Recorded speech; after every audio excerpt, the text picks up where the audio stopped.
3, 2, 1...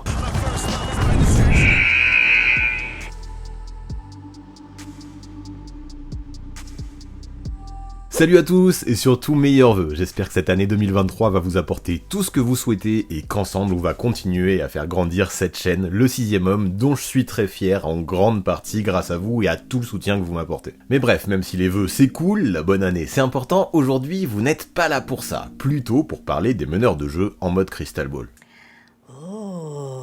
Et ouais, comme tous les ans, vous le savez, c'est les lives traditionnels, en mode tier list. Alors après avoir fait les rookies, les sophomores, on s'attaque maintenant au poste, à commencer par les point guards. Le concept, de toute façon, vous inquiétez pas pour les novices, je vous l'explique juste après, alors on ne perd pas plus de temps et c'est parti. Où en sont les meneurs de jeu cette saison en NBA ?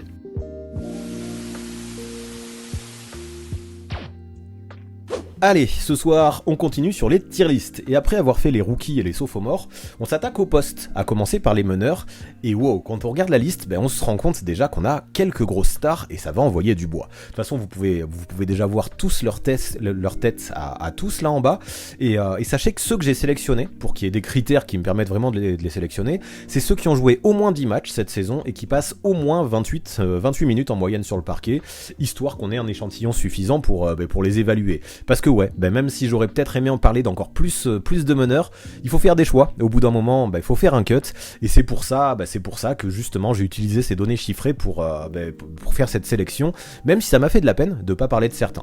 Mais bon, vu que déjà on a 30 joueurs là, ce qui est vraiment beaucoup pour un live tier, je crois qu'on n'a jamais fait autant, je crois que ça suffit, et qu'il était vraiment important de faire ce cut. Après par contre, ça j'y tiens, je veux pas de débat des postes sur mes sélections, en mode pourquoi t'as pas mis un tel alors qu'il est meneur, ou pourquoi t'as pas mis lui, pourquoi t'as mis lui alors que c'est pas un meneur. Pour moi ça veut plus dire grand chose aujourd'hui à NBA, même si les postes, heureusement ça nous permet d'avoir des repères, ils restent, mais aujourd'hui ce qui est certain c'est que dans la grande ligue on a des joueurs qui sont de plus en plus polyvalents, beaucoup qui peuvent occuper plusieurs positions, et encore une fois il a fallu que je tranche, il y a des mecs qui peuvent jouer 1, 2, 3, 4, voire 5 postes même, alors à quel poste vous voulez que je les mette ? Et pour le mieux, encore une fois pour moi, ça a été me référer à la Bible que représente Basketball Référence. Si j'appelle ça la Bible, c'est que le nombre de temps que je passe sur ce site pour préparer mes lives ou pour préparer mes vidéos, c'est un truc de fou. Si j'avais le temps de passer d'écran sur Basketball Référence, je pense qu'on hallucinerait. Et ce que j'aime bien sur ce site, qui non seulement est très complet, c'est aussi qu'ils analysent à quelle position un joueur est majoritairement utilisé cette saison. Toutes les saisons d'ailleurs ils font ça. Et cette stat finalement elle m'est très utile.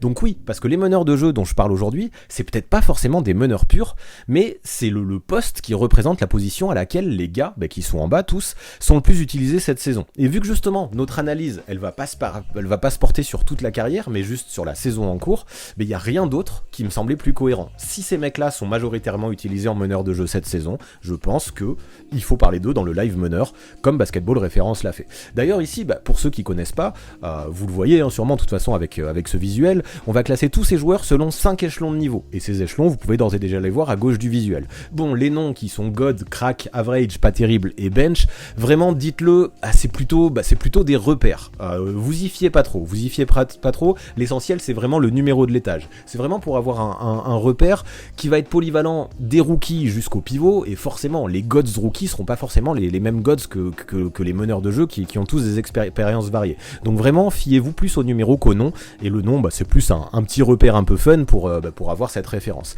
Maintenant voilà, je sais, on en a pas mal parlé dans les débats des commentaires des dernières vidéos, il y en a pas mal qui auraient aimé que je mette 6 échelons pour éviter qu'il y ait trop de monde qui se retrouve à l'échelon average, à l'échelon numéro 3, comme ça arrive souvent. Mais moi je me dis c'est le jeu, déjà j'ai toujours fait comme ça, ça va faire 3 ans maintenant que je fais des live tiers, et j'ai toujours fait ça en 5 échelons, et en fait ça me semble pas mal de continuer en ce sens pour pas mal de raisons. Déjà pour continuer avec les mêmes repères que les années d'avant, mais aussi pour une raison pratique, c'est parce qu'à chaque fois que je vais vous présenter un joueur aujourd'hui sur Twitch, il y aura un sondage, et c'est vous qui allez les classer, ces meneurs. Et sur Twitch, tout simplement, on peut pas mettre plus de 5 choix dans une réponse, 6 donc ça aurait été impossible pour moi d'ajouter un échelon, et si j'aurais pu en enlever un, pour éviter justement qu'il y ait un échelon du milieu, mais 4 tiers, ça me paraissait bien trop peu, je préfère en garder 5. Donc voilà, on continue avec nos bonnes vieilles habitudes, même si ça peut être perfectible, mais je pense que c'est pas mal. On a nos 5 échelons, et on verra bien encore une fois si le numéro 3 déborde ou pas loin. D'ailleurs là, de toute façon, il faut être conscient que ça va être différent des rookies et des sophomores. Là, on a quasiment que des bons joueurs, donc n'hésitez pas à être sévère. C'est le jeu un peu. Si on veut pas qu'il y ait que des gars qui squattent le haut du tableau et la première moitié, il va falloir ne pas hésiter à en mettre dans l'échelon 4 ou dans l'échelon 5. De toute façon, si je parle d'eux aujourd'hui, c'est qu'ils sont un minimum bons. Et ceux qui seront à l'échelon 5, ça veut pas dire qu'ils sont complètement éclatés si déjà ils jouent 28 minutes de moyenne par match en NBA. Donc tout ça, rappelez-vous-en bien aussi. Et la règle d'or, vous la connaissez aussi, ceux qui ont l'habitude, avant de voter, c'est de se rappeler qu'on juge pas du potentiel ici ou du futur d'un joueur, encore moins de son passé. On prend en compte vraiment que cette saison, comme je l'ai dit, c'est primordial, et le choix des tirs se fera en fonction du niveau du joueur là à l'instant T, après quasiment la moitié de la saison qui est actuellement en cours. Donc en gros, le passé, les contrats, les attentes autour de ces joueurs, on s'en tape complètement, on essaie vraiment de les juger, ces joueurs sur leur niveau complètement décontextualisé de ces premiers mois de saison écoulés, et si vous retenez ça, je crois qu'on a tout bon. Donc ces meneurs, moi je vais vous les présenter un par un, et avant, vous l'avez compris, de vous demander à quel échelon vous les placeriez, histoire de voir si globalement on est d'accord ou pas. Franchement, ça va être cool, on va pouvoir comparer tout ça. Moi je l'ai déjà dit, je le dis même à chaque fois, c'est Live Tier, c'est une de mes séries préférées sur ma chaîne. Je vous ai classé aussi, là il faut le savoir, tous les meneurs par temps de jeu, et puis par temps de jeu moyen, donc Ben Simmons c'est celui qui joue le moins, et Luka Doncic c'est celui qui joue le plus, donc on parlera de lui à la fin.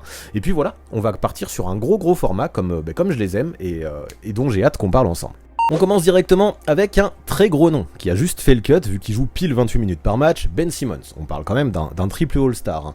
Pour un joueur, c'est vrai, qui a pas de tir à 3 points, qui shoot à 43% seulement au lancer franc, et que certains adorent critiquer. Et là, c'est vrai, il faut le dire, après sa saison blanche l'an dernier, l'Australien, qui tourne cette saison à 8 points, 7 rebonds et 6 passes, il n'a pas les stats attendues pour un joueur de 26 ans qui, comme je le rappelle, a été triple All-Star depuis le début de sa carrière. Maintenant, on juge pas par rapport aux attentes, donc peu importe, mais 8 points, 7 rebonds et 6 passes, j'avoue, même si c'est très complet, c'est assez faible par rapport à la majorité des meneurs qu'on a dans cette liste.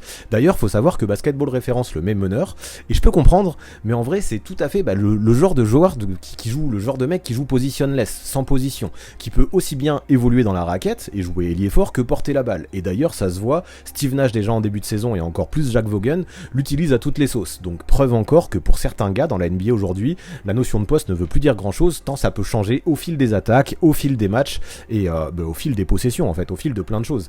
Donc bref, pour revenir à Ben Simmons, qui apparemment selon Basketball Référence évolue majoritairement en tant que meneur de jeu, c'est compliqué parce que ses faiblesses c'est toujours les mêmes, notamment au scoring et au tir. Quand je dis c'est compliqué, c'est que c'est compliqué de l'évaluer. Et j'ai même l'impression que plus le temps passe et plus il s'enfonce là dans ses faiblesses, en ne prenant au final que 6 shoots à peine par match par rencontre cette saison, tous pris près du cercle, c'est très faible, c'est vraiment pas beaucoup.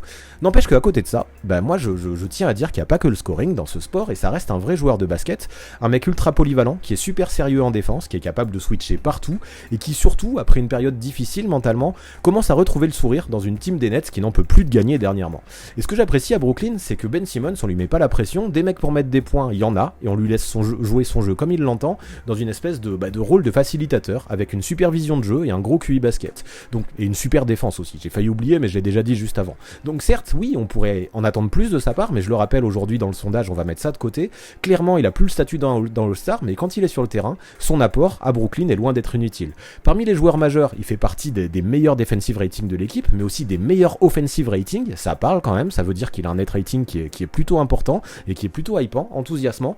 Donc ok, c'est clairement plus en All-NBA aujourd'hui, il score pas assez pour ça, mais ce qu'il apporte dans cette équipe des Nets, qui tourne très bien actuellement, je trouve, a une réelle importance. Donc on va essayer de juger Ben Simmons en prenant tout ça en compte, et je sais que ça va être compliqué. Alors pour Ben Simmons, il y a eu du débat, mais vous êtes quand même une majorité, 46%, à le mettre au tier 4, donc c'est là qu'il va directement.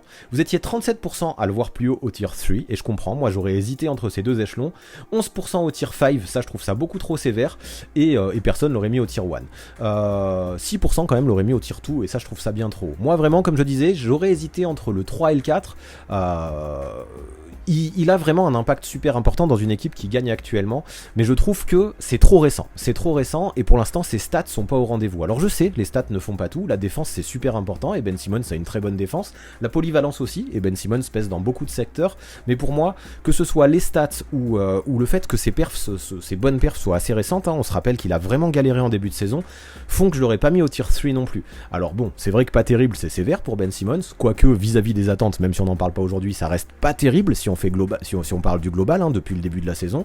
N'empêche qu'il est sur la bonne voie, il a le potentiel pour viser bien plus haut, mais pour le moment, moi je suis assez d'accord, même si ça peut paraître sévère, pour mettre un tir fort à Ben Simmons, qui semble plutôt cohérent vu son niveau depuis le début de la saison. Et là, let's go. Maintenant, après un triple All-Star, voilà un mec qui a l'habitude du All-Star Game, un ancien MVP même. Déjà, c'est ouf qu'on parle de lui direct. Russell Westbrook, qui lui, du fait que désormais il soit utilisé en tant que 6ème homme, n'a jamais aussi peu joué avec ses 28 minutes par match. N'empêche qu'à Los Angeles, dans ce rôle de remplaçant là, même si ça a été visiblement difficile pour lui à accepter, en tout cas au début, maintenant je trouve qu'il s'éclate en profitant de meilleurs line-up autour de lui qui lui permettent de davantage porter la balle et de retrouver son énergie en étant efficace dans un dispositif et des coéquipiers avec lesquels le fit est plus évident. Actuellement, il tourne à 15 points, 6 rebonds et 8 passes, c'est très complet aussi, et ça score pas mal, 15 points c'est quand même correct, et je trouve que c'est propre, notamment pour un remplaçant. Et définitivement, moi je trouve que, qu'on le veuille ou non, il s'inscrit dans la course au meilleur 6ème homme de l'année. Je dis pas que c'est mon favori, mais il fait partie facile de mon top 5 favori pour les meilleurs 6ème hommes de l'année, en tout cas jusque là. Bon, c'est dommage après, parce que depuis la blessure d'Anthony Davis, on a des Lakers qui chutent à nouveau dans les classements, après une petite embellie quand AD était au sommet, et ça forcément, vu qu'on va prendre aussi le niveau individuel, mais le bilan collectif et l'impact dans ce bilan, ça pourrait le pénaliser, Russ. Mais est-ce qu'on peut vraiment lui en vouloir par cette petite chute des Lakers dans le classement ?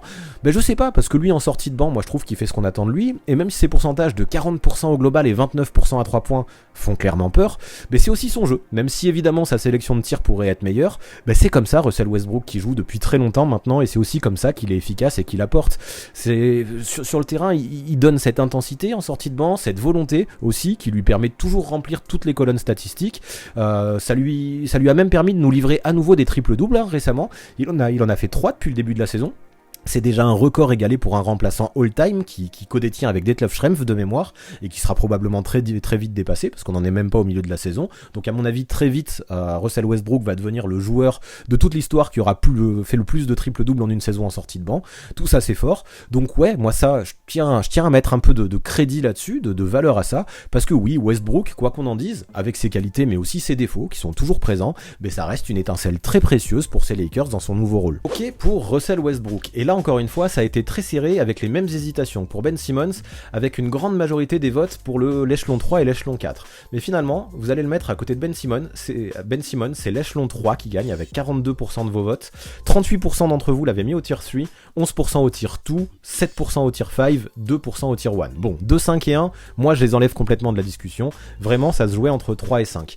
Entre 3 et 4. Et vraiment, je trouve que, vu qu'on a mis Ben Simmons au 4, ben ça se comprend. Encore une fois, pas terrible, j'avoue, le nom est sévère. Mais pour moi, Ben Simmons a sa place à côté de Russell Westbrook et vice versa, dans la mesure où, ok, Simmons et Westbrook sont deux joueurs complets. Simmons marque beaucoup moins de points, mais Simmons c'est quand même beaucoup plus complet. Il est aussi dans une équipe qui gagne. Ça, Westbrook est pénalisé, lui, d'être dans une équipe qui perd, dans une équipe qui perd et de défendre moins bien. Donc oui, j'ai pas vraiment de préférence entre les deux. Je trouve que c'est assez intéressant. Tir fort, c'est sévère quand on voit les noms de ces deux joueurs, mais quand on voit tous les autres joueurs qui sont en bas, tous ceux qu'on va potentiellement mettre au-dessus, on peut pas non plus les mettre trop haut. Donc oui, je valide ce tir fort pour Russell Westbrook, même si je confirme que Ben Simmons et Russell Westbrook, ça peut flirter avec le tier 3, on verra à la fin ce que ça donne quand on aura classé tout le monde, mais on peut y réfléchir tous les deux pour un échelon 3. Maintenant, avec Mike Conley, on parle d'un joueur de 35 ans qui définitivement n'a plus le niveau d'avant, lui qui pour la première fois depuis sa saison rookie tourne à moins de 10 points par match, mais qui lâche quand même plus de 7 passes décisives par rencontre et c'est notable. En fait, moi je trouve que Conley ça reste un bon joueur de basket, mais ce que je trouve compliqué avec lui, c'est que son jeu, qui reste très lent, correspond pas forcément avec la mentalité de cette équipe du Jazz, qui est pas mal tournée vers l'avant, avec beaucoup de jeunes qui courent notamment. Donc ça c'est cool, d'avoir tous ces gars qui courent, ça lui permet de leur balancer des ballons, ça lui permet de faire des passes décisives, mais au scoring, ça explique que ce soit plus compliqué pour lui de suivre le rythme. Désormais, ça se voit dans son jeu, il se contente surtout de prendre des tirs de loin, en raison de son manque d'explosivité, et son adresse de 38% au global et 25% à 3 points reste pour le moins médiocre, pour rester gentil. Il a plus non plus l'impact défensif qu'il pouvait avoir avant, ça c'est certain, donc oui, Mike Conley c'est plus le même joueur, mais peu importe, on juge pas du passé, et est-ce que justement c'est parce qu'il n'est plus le même joueur qu'avant que tout est à jeter chez lui? Et moi je dis que non, parce qu'il reste un bon organisateur, avec un QI basket qui est au-dessus de la moyenne, et sur qui mine de rien, on peut compter généralement dans des moments clutch au vu de sa sérénité balle en main et de son expérience aussi. Donc pour moi, c'est pas non plus un hasard si le coup de mou du Jazz cette saison a correspondu partiellement avec la période d'absence de Conley, parce que quand il est pas là, Utah n'a plus son général. Donc ouais, peut-être que Conley n'est plus vraiment à sa place dans cette équipe du Jazz qui est en pleine reconstruction, et qu'aujourd'hui à 35 ans, c'est chaud d'imaginer qu'il appartient encore à l'élite de la ligue, comme il en était pas loin il y a encore quelques saisons, mais ça reste quand même un vrai meneur vétéran qui est capable d'apporter tout un tas de choses de valeur, à condition autour de lui d'avoir quelques scoreurs à qui il enverra la balle, ça ce sera obligatoire. Mais ça reste un joueur de qualité, finalement, mais comme tous ceux qu'on va aborder aujourd'hui, Mike Conley. Allez, pour Mike Conley, pas d'hésitation, en tout cas pas trop. 75% d'entre vous le mettez au tier 5, 20% au tier 4, pardon pour le petit mouvement du visuel, 3% au tier 3 et carrément 2% au tier 1. 2% de fans du Jazz apparemment qui veulent vraiment mettre Mike Conley très haut. Non, mais moi aussi, Mike Conley, ça a été un excellent joueur. C'est plus difficile pour lui aujourd'hui parce que comme je le disais, il a plus la même explosivité, plus le même dynamisme. Ça reste un joueur intelligent, mais comme je disais, tier 5, on n'est pas sur des joueurs éclatés, vu la concurrence qu'il y a. Mais quand on voit que Ben Simmons et Russell Westbrook sont au tier 4, je trouve ça assez logique de mettre Mike Conley au tier 5 et je valide complètement ce choix moi aussi. Maintenant on enchaîne avec Reggie Jackson, le pétard ambulant des Clippers comme j'aime bien l'appeler, et qui malgré l'arrivée de John Wall a gardé sa place de titulaire pour jouer le rôle de scoreur du mieux qu'il peut. Bon évidemment, avec Paul George et Kawhi Leonard qui prennent beaucoup de tickets shoot, évidemment ses stats ont pris un coup dans l'aile, lui qui tourne à 12 points et 4 passes cette saison, en prenant 6 tirs de moins en moyenne par match que l'an dernier. N'empêche que ses pourcentages, même s'ils sont toujours très loin d'être excellents, 42% global et au global et 36% de loin, sont meilleurs que l'an dernier, parce qu'il force moins, parce qu'il est moins responsabilisé aussi, et qu'il laisse davantage le jeu venir à lui. Après, c'est sa façon de faire aussi, de jouer comme ça, de croquer un petit peu, d'arroser de temps en temps. C'est un mec qui peut être irrégulier, Reggie Jackson, on le sait, qui prend souvent des tirs compliqués, mais qui aussi peut prendre feu de temps en temps, le temps de quelques minutes pour débloquer une situation compliquée, et ça peut faire du bien à l'équipe dans laquelle il est, les Clippers en tout cas pour cette saison. Donc ouais, c'est un joueur qui a de vrais défauts dans sa sélection de shoot, dans son QI basket et dans ses choix offensifs parfois. C'est pas non plus un défenseur de luxe, il prend des tirs difficiles, c'est pas un organisateur, mais son rôle d'étincelle, qu'il endosse vraiment depuis le début de sa carrière, il le connaît très bien, il l'assume et il sait jouer avec. Donc si un jour vous avez besoin de scoring, d'énergie et d'un mec qui a pas du tout peur de prendre des tirs, bien sûr Reggie Jackson ce sera potentiellement votre homme, s'il est dans un bon soir, ça c'est mieux quand même, lui qui clairement peut atteindre les 20-25 points sans souci quand il prendra un coup de chaud, mais qui le lendemain sera capable d'en mettre 4 ou 6. C'est le souci de Reggie Jackson, mais ça reste quand même un vrai scoreur, même si à côté de ça, il apporte pas énormément de choses, même en tant que titulaire chez les Clippers. Pour Reggie Jackson, ça s'est battu un petit peu entre le tier 4 et le tier 5, et c'est finalement le tier 5 avec 52% des votes qui a remporté le duel. 38% d'entre vous l'auraient mis au tier 4, 8% au tier 3, et encore une fois, il y a des trolls parce que 2% l'auraient mis au tier 1. Donc Reggie Jackson au tier 5, ça me paraît cohérent, ça fait toujours de la peine de mettre des joueurs au tier 5, mais j'avais déjà de la peine de mettre Mike Conley, mais oui, moi Reggie Jackson, je le mets en dessous de Ben Simmons et en dessous de Russell Westbrook. C'est pas du tout le même jeu que Mike Conley, il apporte des choses différentes. Reggie Jackson est beaucoup plus un scoreur, Mike Conley est beaucoup plus un organisateur vétéran, donc oui, des choses différentes, très difficile de les comparer vraiment tous les deux, mais voilà, en termes d'efficacité, il y a du mieux par rapport à la saison dernière dans Reggie Jackson, mais voilà, son irrégularité, je pense, me permet pas de le mettre beaucoup au-dessus, et en vrai, moi je vois plus comme un 6e homme de luxe que comme un titulaire, à partir du moment où il est chez un contender. Donc oui, Reggie Jackson tier 5, ça me convient et je valide ça aussi. Évoquons maintenant Monte Morris, le nouveau meneur titulaire des Wizards, qui après avoir montré de bonnes choses à Denver ces dernières années, a maintenant obtenu un statut de titulaire indiscutable dans la franchise de la capitale. Et en vrai, ce qu'il fait, même si c'est souvent discret, avec des joueurs comme Bill ou comme Porzingis qui lui font de l'ombre, mais ça reste plutôt propre, il est à 10 points et 5 passes de moyenne, avec des pourcentages qui sont plus que corrects, et un jeu qui est souvent très juste. Moi je trouve ça plutôt cool. J'aime bien sa patience, j'aime bien ses choix offensifs et sa vision de jeu. Monte Morris, c'est sûr, il est élite dans aucun domaine, j'ai pas peur de le dire, dans une team des Wizards qui encore une fois est un peu en difficulté, même si elle joue encore le play-in, mais voilà, dans son rôle, moi je trouve que Morris, c'est pas un génie, mais c'est une valeur sûre, un joueur régulier qui arrivera à gérer le jeu, à gérer le tempo, à servir les scoreurs, à balancer un petit tir de temps en temps, que ce soit un mid-range, en pull-up ou un triple en catch and shoot, et c'est déjà cool. Il arrive aussi à déléguer la balle à Bradley Beal pour jouer off-ball et pour proposer des cuts, et vraiment, moi je le répète, on a un joueur qui est pas élite, c'est sûr, mais un joueur sérieux avec Monte Morris, un fan de Chris Paul d'ailleurs, son ancien mentor, mais qui fera tout ce qu'on lui demande de faire sans pour autant être un monstre, et rien que ça, déjà, c'est finalement pas trop mal. Je trouve ça cool qu'il soit dans les 30 meneurs soi-disant élites de la ligue, en tout cas selon le temps de jeu et les échantillons, parce que oui, je parle que des élites aujourd'hui, donc alors pas les élites c'est un bien grand mot, mais je parle que des meilleurs, et donc ouais, Monte Morris, dans la mesure où il a un vrai rôle pour que l'équipe joue un basket en minimum construit à Washington, je suis déjà bien heureux de parler de lui à l'occasion de ce live. Pour Monte Morris, pas trop d'hésitation non plus, et je suis d'accord avec vous,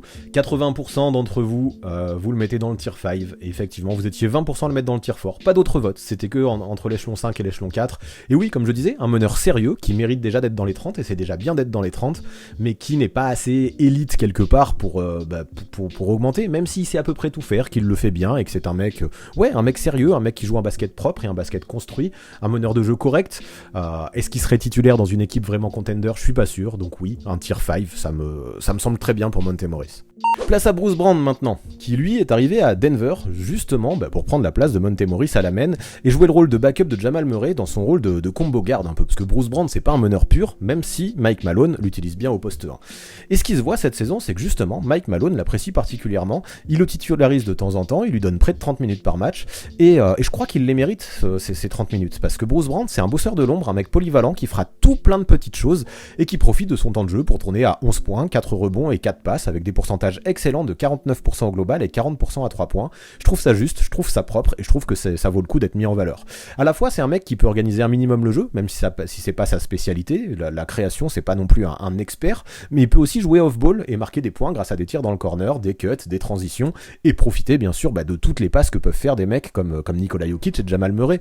Ajoutons à ça sa capacité à attaquer le cercle et à défendre plutôt fort, et ça lui fait déjà quelques bonnes petites qualités, moi je trouve, à Bruce Brown. C'est ce genre de gars qu'on remarque pas toujours de façon flagrante sur un terrain, même si son énergie fait souvent plaisir à voir, mais qui saura tout à fait boucher des trous, combler des failles et permettre à son équipe, quels que soient les joueurs qu'il aura autour de lui, de continuer à pratiquer un basket fluide en dépannant à plusieurs postes, et rien que ça a de la valeur, et je trouve ça cool lui aussi qu'il soit dans les 30.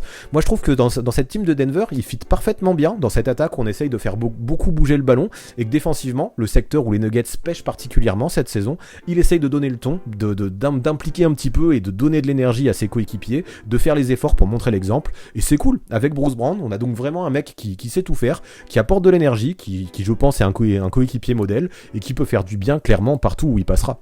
Alors pour Bruce Brown, ça a été serré encore une fois entre le tier 4 et le tier 5, mais cette fois-ci, à 54%, c'est le tier 4 qui prend le dessus. Vous étiez 38% au tier 5, 8% au tier 3, et rien encore au-dessus. Alors tier 3, non, pour moi ça me semblait trop haut pour un joueur comme Bruce Brown. J'aurais hésité, moi aussi, entre le tier 4 et le tier 5. Je l'aurais peut-être mis au tier 5, personnellement, mais vraiment, vous êtes peut-être même en train de me convaincre. C'est vrai que c'est un couteau suisse, un mec qui peut faire du bien partout, et pour moi, encore une fois, je l'aurais mis avec ces mecs-là, avec des Monte Morris, des mecs qui jouent juste, mais peut-être, oui, que Bruce Brown est un joueur au-dessus de Monte Morris, même si c'est moins un meneur organisateur et playmaker que lui. Il fait tellement de bien en défense, il fait tellement de bien dans l'énergie, dans une équipe qui gagne en plus, et ça vaut le coup peut-être de le mettre en valeur. C'est vrai que les Nuggets gagnent, donc oui, allez, peut-être que moi à la base j'aurais voté tier 5, mais je comprends votre vote en tier 4 et je suis plutôt d'accord avec ça. En tout cas, il n'y a pas de scandale pour moi. Bruce Brown en tier 4, ça me va très bien, on laisse tout ça comme ça. Pour la suite, avec ses 30 minutes de jeu de moyenne par match tout pile, je vais parler de D'Anthony Melton, des Sixers. Lui à la base, cette saison c'était prévu qu'il commence sur le banc, mais au final, la blessure de Tyrese Maxey l'a propulsé titulaire, et en vrai, Melton, il a beau faire 1m88 et posséder les dimensions d'un meneur, pour moi, à Philly, c'est James Harden, le vrai point guard qui organise le jeu, tandis que Melton, lui, joue davantage off-ball dans le rôle du 3&D. Mais peu importe, Basketball Référence, ils ont décidé avec leurs outils analytiques que le meneur c'était Melton. Alors je respecte, on fait avec, tandis qu'ils ont classé James Harden comme un poste 2.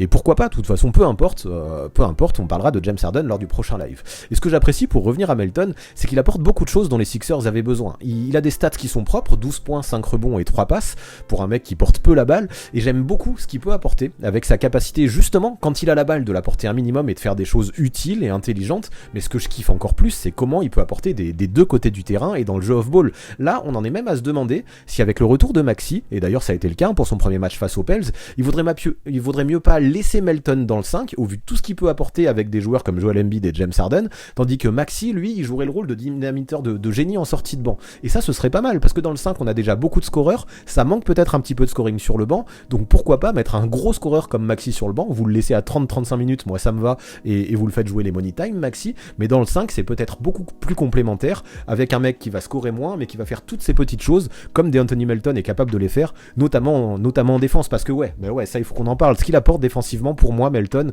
aux côtés d'Harden, mais c'est souvent très sous-estimé, et je trouve que ça a une grande valeur chez les Sixers. En plus d'être le deuxième meilleur intercepteur de la ligue, déjà ça compte, hein, c'est un vrai joueur sûr et sérieux, que ce soit on-ball ou off-ball, que je parle défensivement, hein, il peut défendre sur le porteur et loin du ballon. Et vu qu'en parallèle, il tourne à 39% à 3 points, et il arrive à créer un minimum pour lui ou pour les autres, mais je trouve qu'il correspond exactement à ce que les Sixers ont besoin autour de mecs comme Embiid, comme Tobias Harris ou comme James Harden. Donc on en parle peu je trouve, mais pour moi, Melton c'est une vraie raison pour laquelle Philadelphie est la deuxième meilleure défense de la ligue actuellement. Donc ok, c'est surtout un role player, mais un role player qui assume son costume comme il faut. On en parlait un petit peu avec Bruce Brown, je trouve que DeAnthony Melton c'est un peu un profil similaire, qui apporte de l'énergie, mais qui apporte encore sûrement plus de défense que Bruce Brown. On a un mec qui est en confiance, qui est régulier, qui est super accepté par le groupe, qui prend les shoots qu'il faut, qui apporte dans tous les secteurs. Non en vrai vraiment c'est cool, c'est juste, c'est propre, et c'est très utile. Donc des joueurs comme ça il en faut dans la ligue, et son apport à DeAnthony Melton du côté de Philly, je le trouve très respectable, même si bien sûr il est loin d'être élite. Pour DeAnthony Melton, vous êtes 58% à le mettre au tier 4, vous étiez 28% au tier 3, 11% au tier 5 et carrément 2% au tier 1. Apparemment on a un grand fan de DeAnthony Melton dans le chat. Et effectivement, quand je vois qu'on a mis Bruce Brown au tier 4, comme je le disais un petit peu dans mon laïus, je trouve que c'est le même genre de joueur, très énergique. DeAnthony Melton qui est sûrement meilleur défenseur qu'un Bruce Brown, alors peut-être moins rebondeur, peut-être moins polyvalent, mais tout aussi propre, tout aussi bon défenseur. Vous m'auriez mis Bruce Brown au tier 5, j'aurais peut-être réfléchi à mettre Melton au tier 5, parce que pour moi on est à peu près sur le même genre de joueurs, dans des équipes qui sont ambitieuses en tout cas, mais avec Bruce Brown au tier 4, je trouve ça logique de mettre Melton à ses côtés. Donc let's go pour ce tier 4, celui-là aussi je le valide, même si déjà on voit que dans cet échelon numéro 4, il y a une certaine hétérogénéité et des profils très différents en tout cas. Allez, on enchaîne, et déjà, on parle du point god, ça fait bizarre ça aussi, mais c'est normal aussi, parce qu'on peut comprendre qu'à 37 ans, 31 minutes pour lui, ce soit déjà amplement suffisant. Son cas à Chris Paul, je le trouve un poil compliqué, c'est toujours l'un des meilleurs organisateurs de la ligue, je veux pas lui enlever ça, il tourne à 13 points, 9 passes, c'est propre, 9 passes, c'est quand même assez énorme, mais ça se sent que peu à peu, il est en perte de vitesse, et on va pas le dire, c'est plutôt logique à son âge, à 37 ans, d'être en perte de vitesse. Toutes ses stats ont bien baissé par rapport à l'année dernière, et son adresse de 41% n'a jamais été aussi basse dans toute sa carrière. Même rookie, il shootait mieux. Donc oui, Chris Paul est sur la pente descendante, je vous apprends rien quand je dis ça, mais maintenant, est-ce que je peux lui en vouloir ? Pas vraiment. Globalement, il fait le taf d'un vrai vétéran, et un vétéran plus en plus. Il agit toujours en général collectif, il possède une science du jeu et une expérience qui sont impressionnantes. Ceux qui disent qu'il est temps pour le meneur de prendre sa retraite, moi je trouve qu'ils sont vraiment sévères. Ok, il a plus vraiment la vitesse et l'explosivité qu'il avait avant, et qui lui permettait de créer si facilement la séparation pour prendre un pull-up à mi-distance. Ok, même si sa science défensive lui permet toujours de choper quelques interceptions, il est plus aussi impactant sur l'homme qu'à l'époque, mais quand même, Chris Paul, ça reste toujours un joueur qui est capable de choses qui n'ont pas de prix à Phoenix, et il a un ratio assist-turnover qui est toujours très excellent, parce qu'il perd quand même toujours très peu de ballons, malgré le fait qu'il porte beaucoup la balle. Il faut juste en être conscient qu'aujourd'hui, il est moins capable de prendre un match de A à Z comme à l'époque, c'est peut-être plus un All-Star à l'heure à laquelle je parle, même c'est à peu près sûr que c'est plus un All-Star, n'empêche qu'à 37 ans, ça reste toujours un vrai basketteur, qui apporte aux Suns une sérénité qui est essentielle dans le playmaking. C'est peut-être pas le franchise player, mais la sérénité qu'il apporte et l'expérience qu'il apporte sont vraiment très utiles.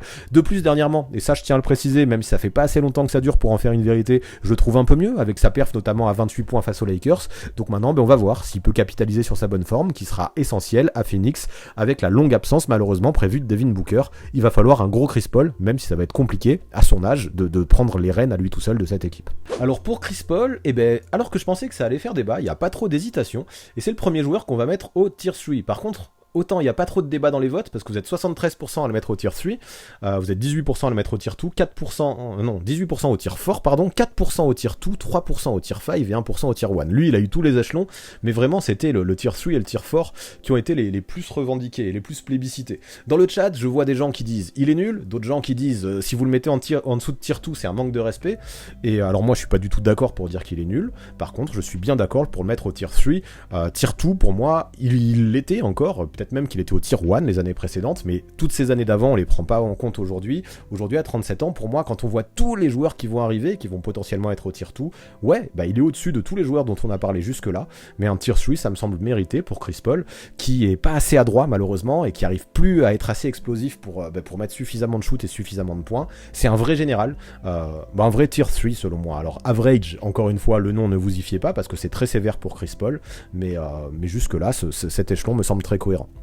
Voici Jamal Murray pour enchaîner. Et qu'est-ce que ça m'a fait plaisir déjà pour commencer de le revoir sur les terrains cette saison après sa rupture des ligaments croisés. Bon, ceux qui s'attendaient à le revoir directement retrouver son niveau exceptionnel sont peut-être déçus, et je comprends. N'empêche qu'il tourne quand même à 18 points et 6 passes.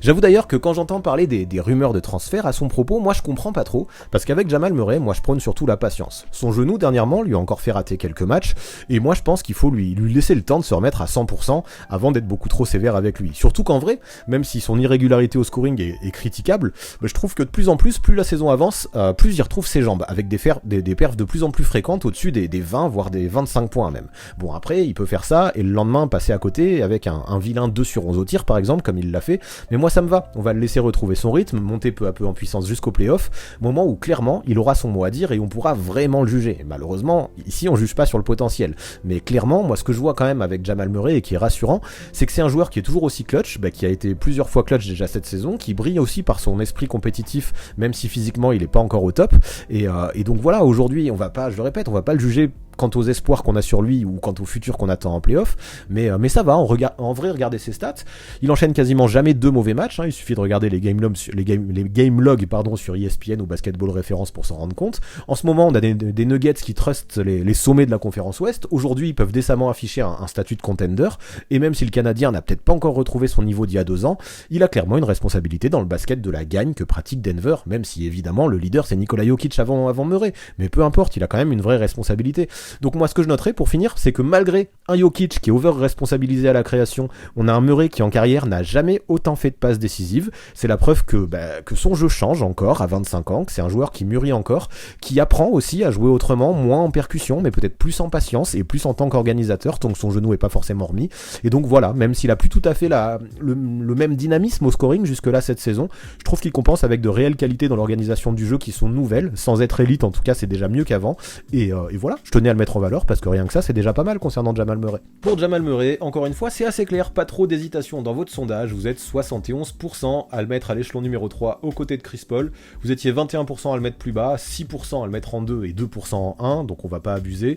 Non, pour moi il n'y a même pas d'hésitation entre 2 tiers, un bon tier 3 pour Jamal Murray. Pour l'instant c'est pas encore assez revenu à 100% pour viser plus haut, mais ça reste quand même correct, loin d'être catastrophique, trop irrégulier pour viser plus haut. C'est pas du tout le même jeu que Chris Paul, mais dans son rôle, dans une équipe qui gagne, je trouve qu'il apporte aussi Jamal Murray, sans être le go-to guy.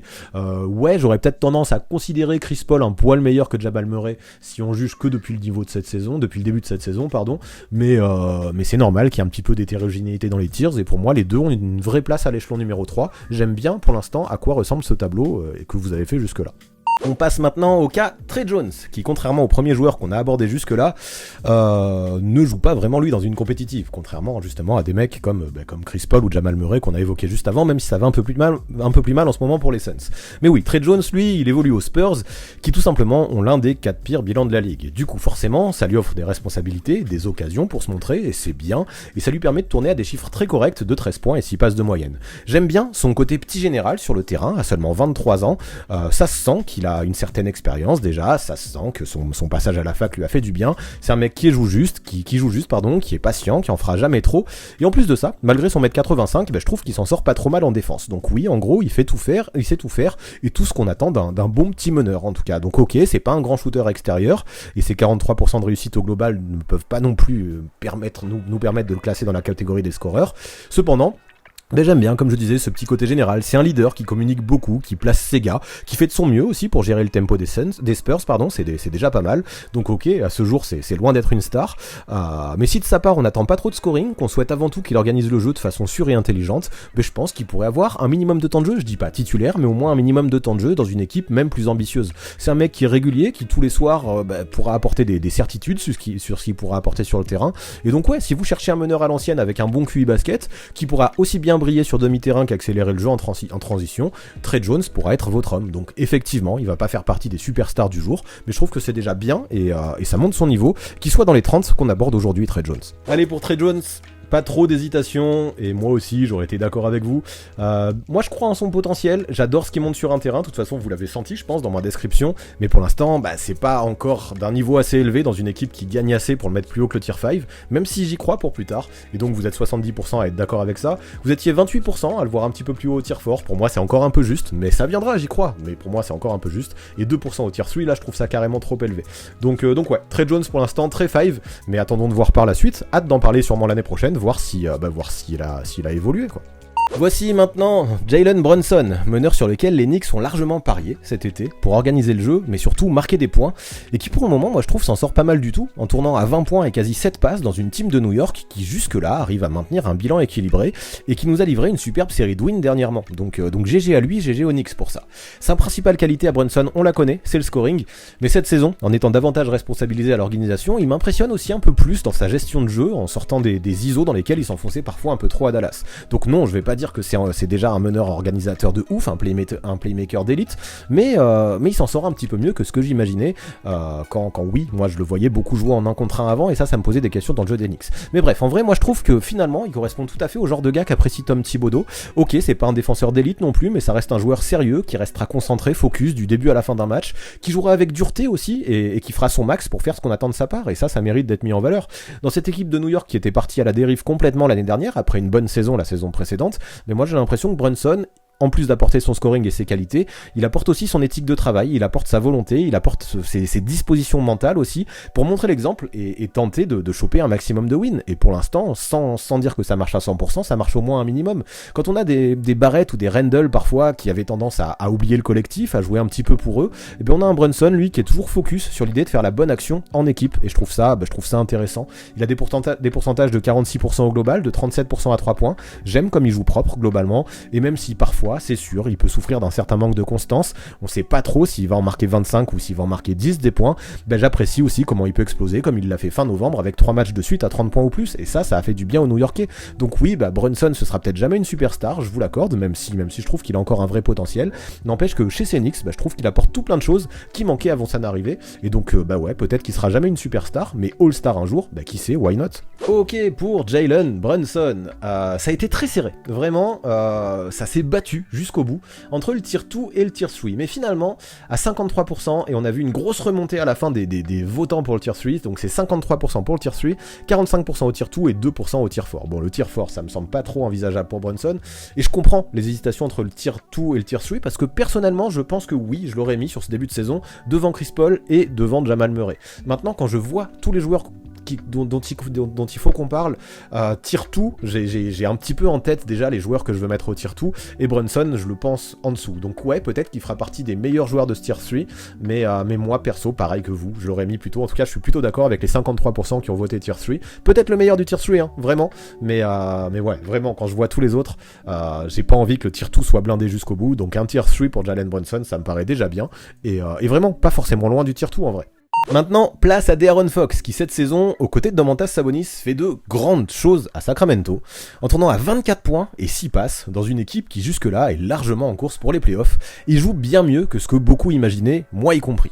Donc si certains avaient eu peur avec le départ de Tyrese Haliburton l'an dernier, cette saison, moi je trouve que Fox, il a plus d'espace et de liberté dans une équipe qui est plus équilibrée entre les arrières et les intérieurs, et rien à dire, dans un dispositif comme ça, il s'éclate. Il est toujours aussi vif, et j'apprécie comment à 25 ans, c'est un joueur qui joue de plus en plus juste aussi, qui gagne en maturité, et qui n'a jamais aussi bien shooté de près comme de loin, avec des pourcentages au-dessus de 50% au global et 35% à 3 points. Donc oui, son rôle maintenant, c'est beaucoup plus celui du scoreur dynamique que celui d'organisateur qui est patient et serein, mais dans cette team de Sacramento, qui possède l'un des 4 paces les plus rapides de la ligue, donc ça joue très vite à Sacramento, et grâce à lui notamment, je trouve que ça fonctionne très bien. Aujourd'hui, moi je trouve, là où il a fait des progrès, le De'Aaron Fox, c'est dans sa panoplie de scoreurs notamment. J'aime comment de plus en plus il arrive à driver, même s'il le faisait déjà très bien avant, mais avant il misait beaucoup plus sur la contre-attaque, maintenant il drive plus, mais il peut aussi s'arrêter sur un mid-range ou balancer un petit pull-up de loin, avec lequel il est plutôt en réussite, et ça lui apporte une grosse gravité, ça, qui libère ses coéquipiers, parce que ça attire énormément les défenses, et ça aussi je pense que ça correspond à une bonne raison pour lesquelles les Kings tournent bien, parce que cette gravité-là, il l'utilise pour distribuer le ballon, et faire en sorte que ses potes s'éclatent eux aussi, même si des fois il fait pas la passe décisive, il peut faire la hockey assist, quoi, la passe avant la passe. Je trouve que sa relation avec Sabonis, elle est excellente, en plus on a deux joueurs joueurs qui sont très complémentaires offensivement.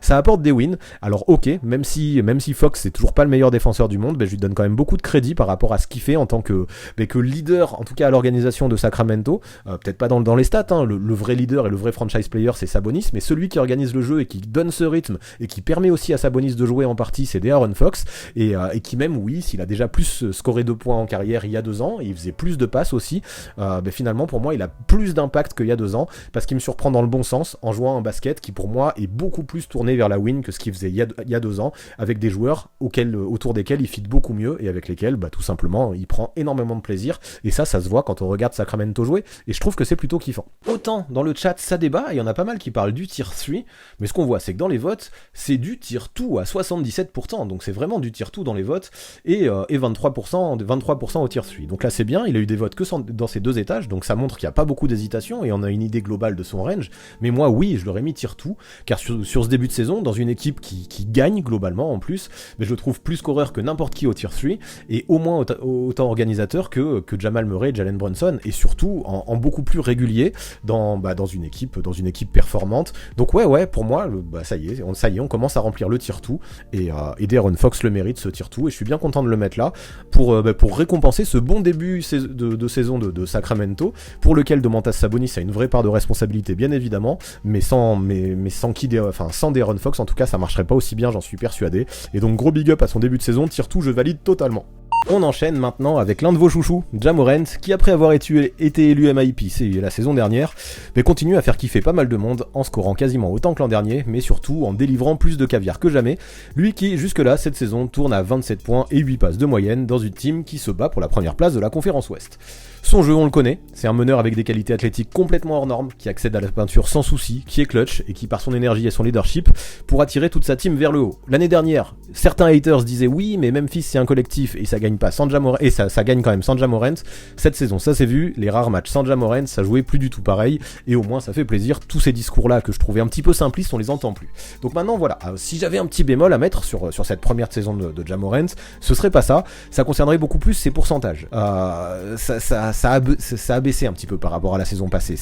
Il est plus avec la même adresse en raison probablement d'une sélection de tirs, notamment à longue distance, que je trouve parfois un poil compliqué. Mais voilà, c'est aussi ça, être en confiance, c'est aussi prendre des tirs difficiles et penser qu'ils vont rentrer, même si ça n'arrive pas tout le temps. Parce que oui, en vrai, peut-être que je lui reproche ça, et c'est sévère, parce qu'en dehors de ça, j'ai que du positif à dire concernant Ja Morant, lui qui ça se voit, malgré quelques manques de focus de temps en temps, fait de plus en plus les efforts en défense, en étant porté par sa team, qui possède le 3e meilleur defensive rating de la ligue. C'est pas un défenseur élite, c'est pas le plus focus, notamment off-ball, mais ça se sent qu'il est boosté par cette énergie et par cette émulation, et qui va au moins s'arracher et faire au moins ce qu'il faut, faire le minimum, voire plus même. De toute façon, Ja Morant, moi je trouve, c'est un mec qui fait l'unanimité en ce moment. Il vient d'obtenir sa signature chou chez Nike, et ça montre à quel point ce qu'il fait est remarqué, et à quel point ça fait rêver les fans. Lui qui peut dunker à peu près sur toute la ligue les yeux fermés. Et là, même si depuis mi-décembre, il a parfois été en difficulté avec son tir, et que les 2 défaites coup sur coup, là, après ses déclarations face aux Suns et aux Warriors, qui étaient pourtant décimés, ça l'a remis un peu sur terre, et les Grizzlies aussi. Mais encore une fois, moi je retiens quasiment que du positif sur ces 2 matchs, hein, même s'il avait peut-être un peu trop ouverte en disant que personne lui faisait peur à l'ouest, et même si ça s'est conclu par 2 défaites, il a quand même planté 70 points en cumulé. Juste après, il a bien rebondi en portant les siens vers la win face aux Raptors, en délivrant 17 passes décisives. Vraiment, il peut tout faire, organiser le jeu, marquer des points, mettre des dunks, et ok, à 3 points c'est toujours pas ouf, mais de temps en temps il en met, et quand il est en confiance ça peut faire peur aussi, et surtout il est très clutch. Donc ok, tout n'est pas parfait, et certains haters, je sais, le trouvent beaucoup trop chambreur, le Ja Morant, mais pour moi le meneur peu à peu s'affiche comme un pilier et une image incontournable de toute la NBA, et vraiment ça reste un super joueur. Allez, concernant Ja Morant, il n'y a pas eu trop d'hésitation, même si ça a débattu aussi dans le chat. Vous êtes 79% à le mettre au tier 1, et oui, clairement pour moi, alors il sera clairement pas le seul au tier 1, mais oui, il fait partie des meilleurs meneurs de la NBA, et moi aussi j'aurais mis au tier 1 comme 79% d'entre vous. Vous êtes 19%, vous l'auriez mis au tier 2 en disant qu'il était plutôt du niveau de De'Aaron Fox. Moi je suis pas d'accord, dans la mesure où Memphis a quand même un gros bilan, et je pense qu'il a encore plus d'impact sur la win que De'Aaron Fox. Ja Morant c'est clairement le franchise player de Memphis, quand De'Aaron Fox ça partage un petit peu ce statut avec Domantas Sabonis. Non, pour moi oui, Ja Morant est au-dessus de De'Aaron Fox. Il a beaucoup d'usage, mais c'est aussi à cause de son talent. Bon, il y a 2% de vote au tier 5, ça on n'en parle même pas tellement il y a du troll. Ça prouve effectivement, comme j'ai lu dans le chat, que certains aiment pas la façon dont il parle et la façon dont il chambre, mais peu importe, pour moi c'est no-brainer, Ja Morant est tier 1, et je suis d'accord avec la grande majorité d'entre vous. Allez, let's go Spencer Dinwiddie, qui avec le départ de Jalen Brunson a gagné une place de titulaire à l'amène à Dallas. Bon, maintenant, faudra m'expliquer comment Basketball Référence arrive à considérer à la fois Doncic et Dinwiddie comme meneurs, mais bon, c'est pas la première fois, ils font aussi ça avec Ben Simmons et avec Kyrie Irving, vu que on parle de 2 joueurs qui sont associés dans le starting 5, mais bon, pas de débat des postes, on a dit, et j'ai plutôt tendance à faire confiance à l'outil analytique de Basketball Référence. Et puis c'est vrai au final que sur les postes arrière, si on prend Doncic et Dinwiddie, ils sont tous les deux totalement interchangeables, et ils jouent pas non plus tout le temps ensemble. Donc why not? Quand Doncic est sur le banc, c'est clairement Dinwiddie le meneur et vice versa. Donc ok, moi je leur fais confiance. Et voilà, de plus, même si constamment on entend dire que Luka Doncic est mal entouré, moi je trouve que Dinwiddie, il fait exactement, en tout cas plus ou moins, ce qui est attendu de lui. Il soulage Luka à la création, en tournant à 5 passes par match, en portant bien le ballon, mais dans le scoring, en marquant 16 points à 46% au global et 42% de loin, je trouve que également le job est fait concernant Dinwiddie. Sa capacité à jouer on-ball comme off-ball, je trouve qu'elle est essentielle dans le jeu de Dallas, on a besoin de ça aussi. Et si on entend souvent dire que Jalen Brunson manque énormément, je suis pas tout à fait d'accord. Dinwiddie arrive à compenser sa perte. Le souci pour moi, c'est peut-être plutôt que personne compense l'apport que Dinwiddie avait dans la seconde unit, vu que maintenant il est titulaire. C'est pas vraiment Brunson qui manque, c'est un bon remplaçant comme l'était Dinwiddie.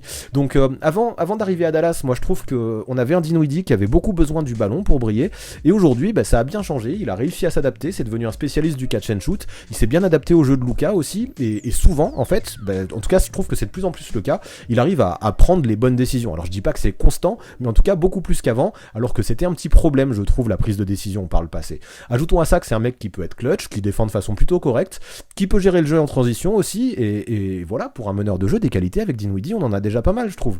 Donc ok, c'est peut-être pas le joueur le plus flashy du monde, même si moi perso, j'aime bien son jeu de feinte et son jeu d'appui pour aller driver notamment, ou balancer quelques pull-ups, mais dans l'ombre de Luka à Dallas, dans son rôle, je le trouve très utile, lui qui de plus en plus, je disais, a appris à jouer juste et de manière efficace. Donc ok, c'est peut-être pas un All-Star, mais ça reste quand même un bon joueur, Dinwiddie, et si c'était pas un bon joueur, de toute façon, je pense qu'on n'en parlerait même pas dans les 30. Et pour Dinwiddie, il y a eu des votes que pour 2 étages, l'étage numéro 3 et l'étage numéro 4, et pour 55 d'entre vous, c'est le tir fort, et c'est là aussi où je l'aurais mis. Non, j'allais dire il fait peut-être partie des meilleurs du tir fort, mais non, il a des qualités différentes de certains. Ouais, je le mets sûrement peut-être meilleur que Melton et que Bruce Brown, et encore, il apporte des choses différentes, parce qu'on a un Melton et un Bruce Brown qui sont beaucoup plus polyvalents. C'est aussi des choses très différentes de Simmons et Westbrook. Ce tir fort, c'est un peu compliqué, parce qu'on a vraiment des profils très différents, mais je le mets en dessous de Chris Paul, Jamal Murray, Jalen Brunson, même s'il est pas si loin, je le mets plus au niveau de ce tir fort. Je comprends les hésitations entre les 2 étages, mais let's go, ça me va. Dinwiddie tir fort, ça valide encore tout à fait pour moi. Allez, passons à Marcus Smart maintenant. Et le concernant, c'est normal, en tant que Depoy en titre, on parle quasiment que de sa défense. Et même si c'est peut-être un peu moins élite et efficace que sur la fin de saison dernière, de ce côté-là du terrain, ça reste toujours un expert défensif et je vais pas lui enlever ça. Malgré son 1m90, ça reste un mec qui peut même aller chatouiller les big men, Joel Embiid s'en rappelle d'ailleurs, et ça c'est assez fort.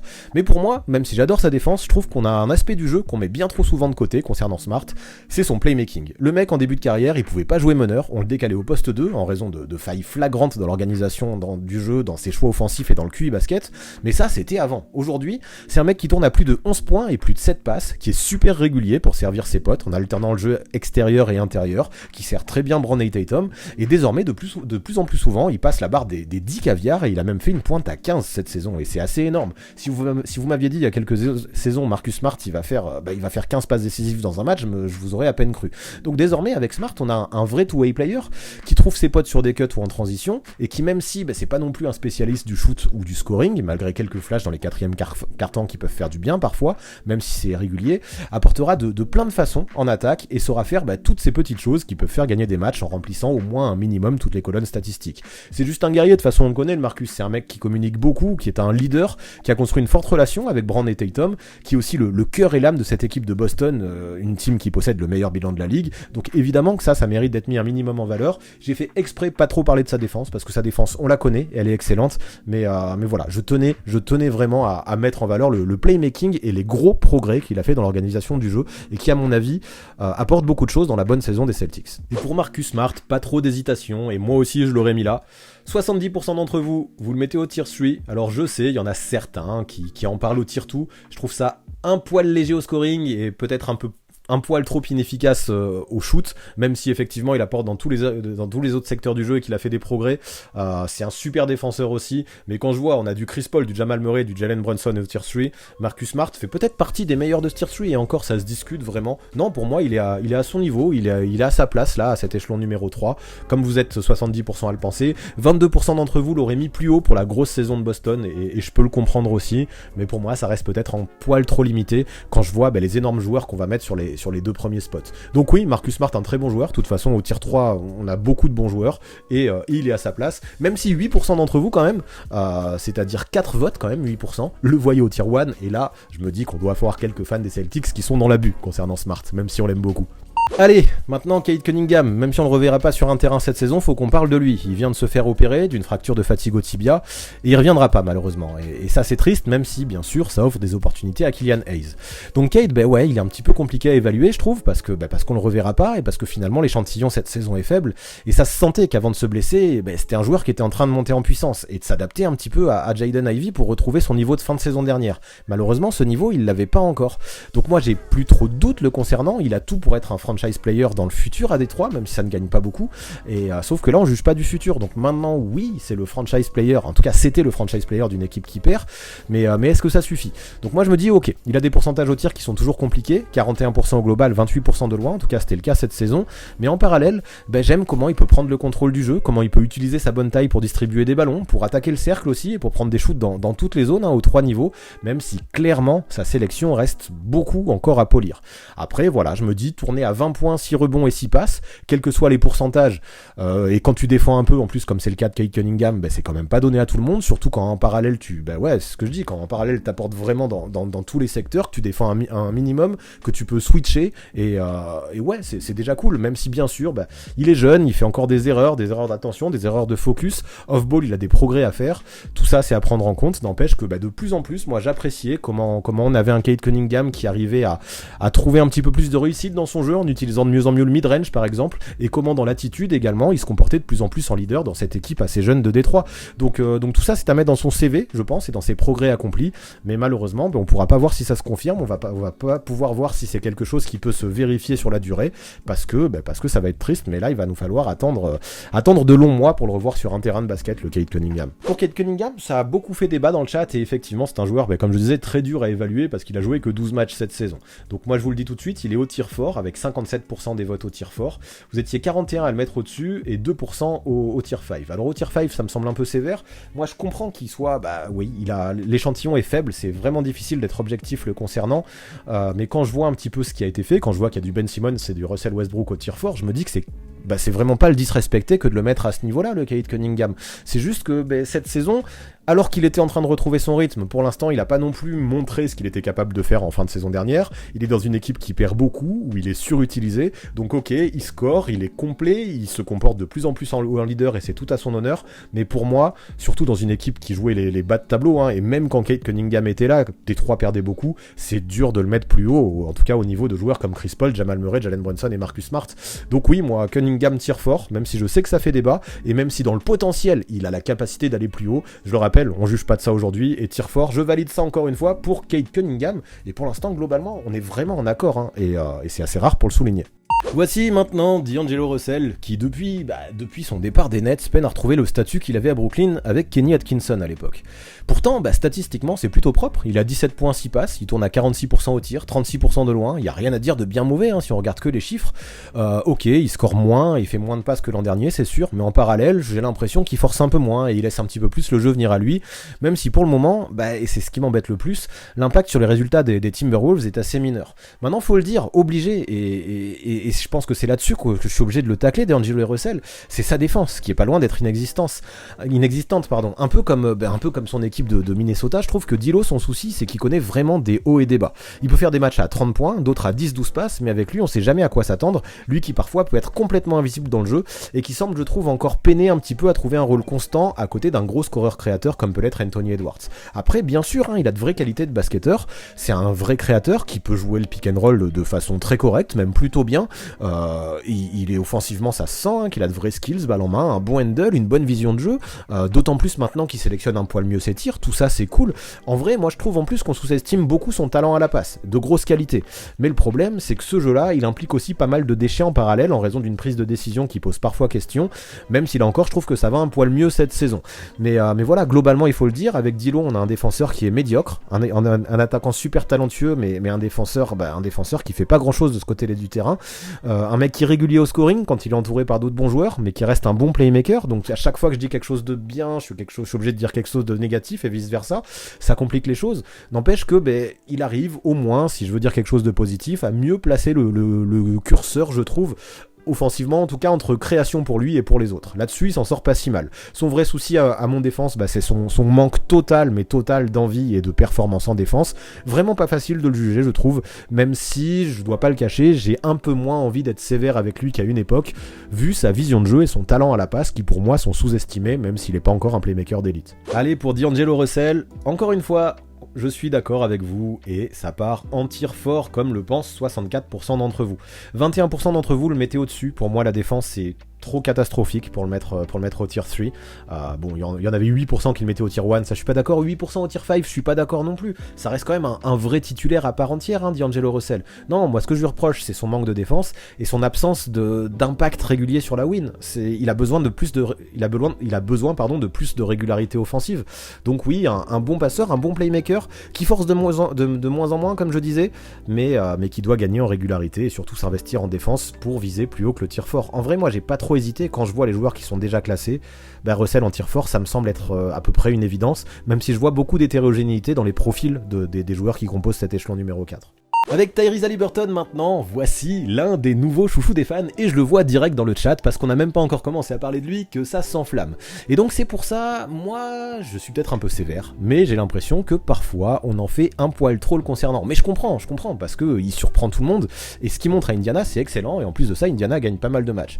Par contre, quand j'entends par exemple qu'il doit être un All-Star no-brainer, même si clairement, je dis pas qu'il sera pas All-Star, hein, il aura clairement son mot à dire, mais et puis la hype qui existe autour de lui cette saison est méritée.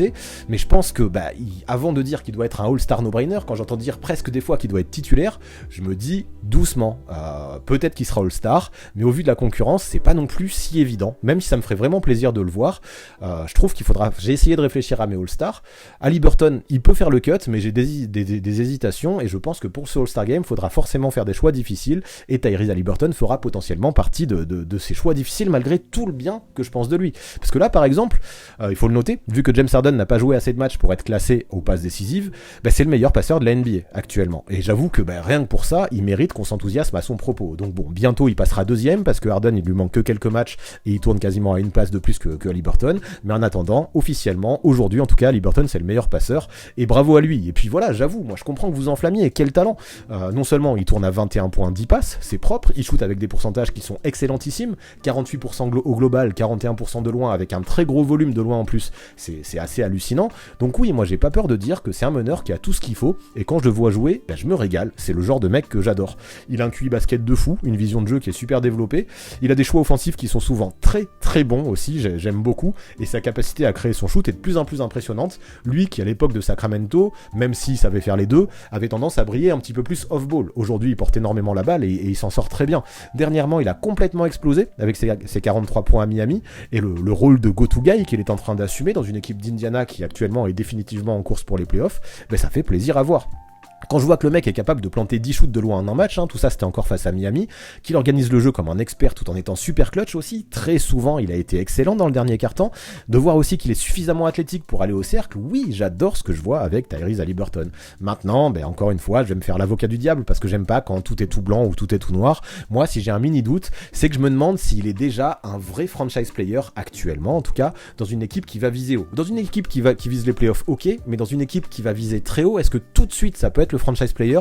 Je suis pas sûr, je suis peut-être sévère, exigeant encore une fois, mais je le vois plus comme un lieutenant de luxe qui avec une autre star pourrait viser très très haut, peut-être même jusqu'au titre, que comme un gars qui sera le meilleur joueur d'une équipe avec de très grosses ambitions, en tout cas plus qu'Indiana. Bon, je le sais, je vais me faire tacler, je vais me faire huer en disant tout ça, car certains l'adorent, je suis très au courant de ça, et en vrai, c'est vraiment pour dire quelque chose de négatif, et vraiment pour essayer de vous donner mon avis le plus construit possible, et il y a que peu d'axes sur lesquels je peux critiquer Haliburton de toute façon. Donc oui, peut-être qu'il soit un peu plus régulier au scoring, même s'il est excellent à la passe, mais cette saison, il nous a fait déjà des matchs à 3 sur 14 au tir, d'autres à 0 sur 9 au tir. Cette régularité, elle viendra, pour l'instant elle est pas toujours là, même si aussi il y a du mieux, et qu'encore une fois c'est très sévère de ma part. Donc voilà, à part ça, parce qu'il fallait aussi dire du négatif, ne vous enflammez pas trop contre moi, ne me balancez pas trop de tomates, ou au moins faites en sorte qu'elles soient un peu pourries, parce que les tomates mûres ça fait mal, parce que oui, malgré tous ces petits points là que je tenais à soulever, j'ai que du positif à dire sur ce joueur de seulement 22 ans qui m'impressionne cette saison, clairement. Bon, et ça me rassure, j'avais eu un peu peur concernant Haliburton, parce que beaucoup dans le chat, et ça commençait avant même qu'on parle de lui, me disaient « Ouah, c'est du tier 1 no-brainer ».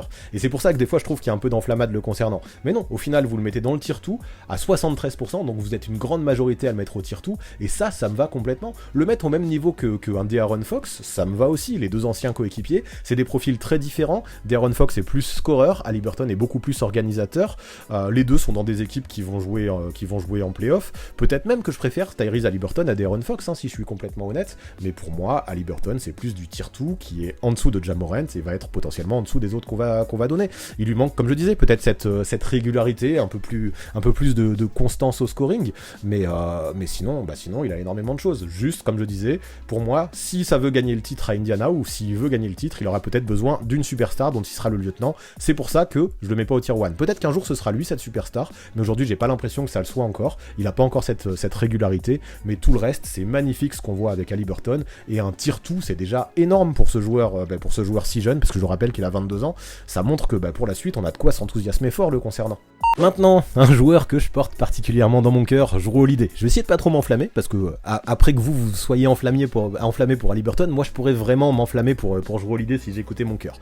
Mais en vrai, j'ai l'impression que tous les ans, tout le monde répète qu'il est sous-coté, notamment en défense, où j'ai l'impression, moi perso, qu'il est toujours pas reconnu à sa juste valeur, mais que on a beau répéter ça, et tous les ans, généralement les joueurs dont on dit qu'ils sont sous-cotés, l'année d'après, on a presque tendance à les surcoter, mais non, Jrue Holiday, lui, j'ai l'impression que ce sera ça pour toute sa carrière. Il a ce côté un peu underrated qui subsiste. Bon, je suis pas non plus en train de dire qu'il est le meilleur meneur de la ligue, loin de là, on va rester tranquille, mais le fait qu'il ait pas été All-Star depuis 2013 avec Philadelphie, moi perso, ça me bute un petit peu, vu tout ce qu'il a fait depuis. Bon, on n'est pas là pour juger du passé, on est là pour juger du présent, et au niveau des chiffres, le concernant cette saison, rien à dire. Plus de 19 points et plus de 7 passes, avec des gros pourcentages, de près comme de loin, dans une équipe ultra compétitive comme les Bucks, c'est déjà très lourd. Alors oui, parfois, il peut être irrégulier dans son scoring, même au sein d'un seul et même match, il peut avoir des très bons passages et d'autres passages plus mauvais, et ça arrive que pour ce qui est de marquer des points, pendant de longues minutes, il soit invisible ou presque.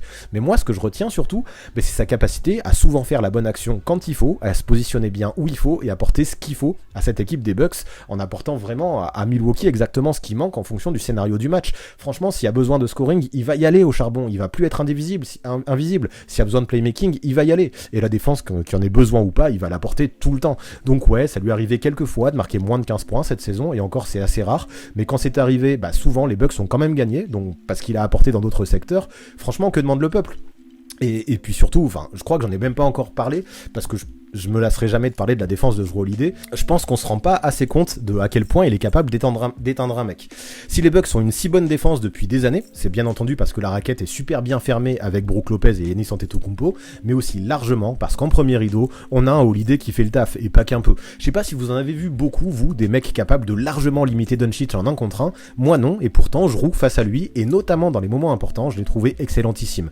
Dernièrement, je l'ai même vu faire des trucs de ouf, à se sacrifier pour aller défendre dans la peinture, pour aider Giannis quand il était en full trouble, et c'est quand même hyper fort. À son tableau de chasse, il a tous les meneurs de la ligue ou presque, il a même un paquet d'autres gars qui évoluent à d'autres postes. Alors oui, ok, c'est suffisamment pas un bon scoreur, je pense, pour être un franchise player, mais ce qu'il apporte en attaque, notamment dans le playmaking et dans l'action juste, dans la propreté, c'est loin d'être négligeable non plus. C'est un soldat exemplaire dans l'attitude et le leadership, un mec super intelligent, et même si pour lui ce sera peut-être encore une fois compliqué d'être All-Star, moi je comprends son problème qu'à sa place on choisit un Haliburton par exemple, même si ça se discute fort, je tiens à mettre quand même un minimum minimum de respect sur son nom, ne serait-ce que grâce à sa défense élite, que comme je l'ai dit, je m'en lasserai jamais d'en parler tellement j'aime ce qui monte de ce côté-là du terrain. Alors pour Giroud, c'était très très très serré. Bon, on a eu 2% au tier 4 et 2% au tier 5, ça c'est des votes que je comprends absolument pas.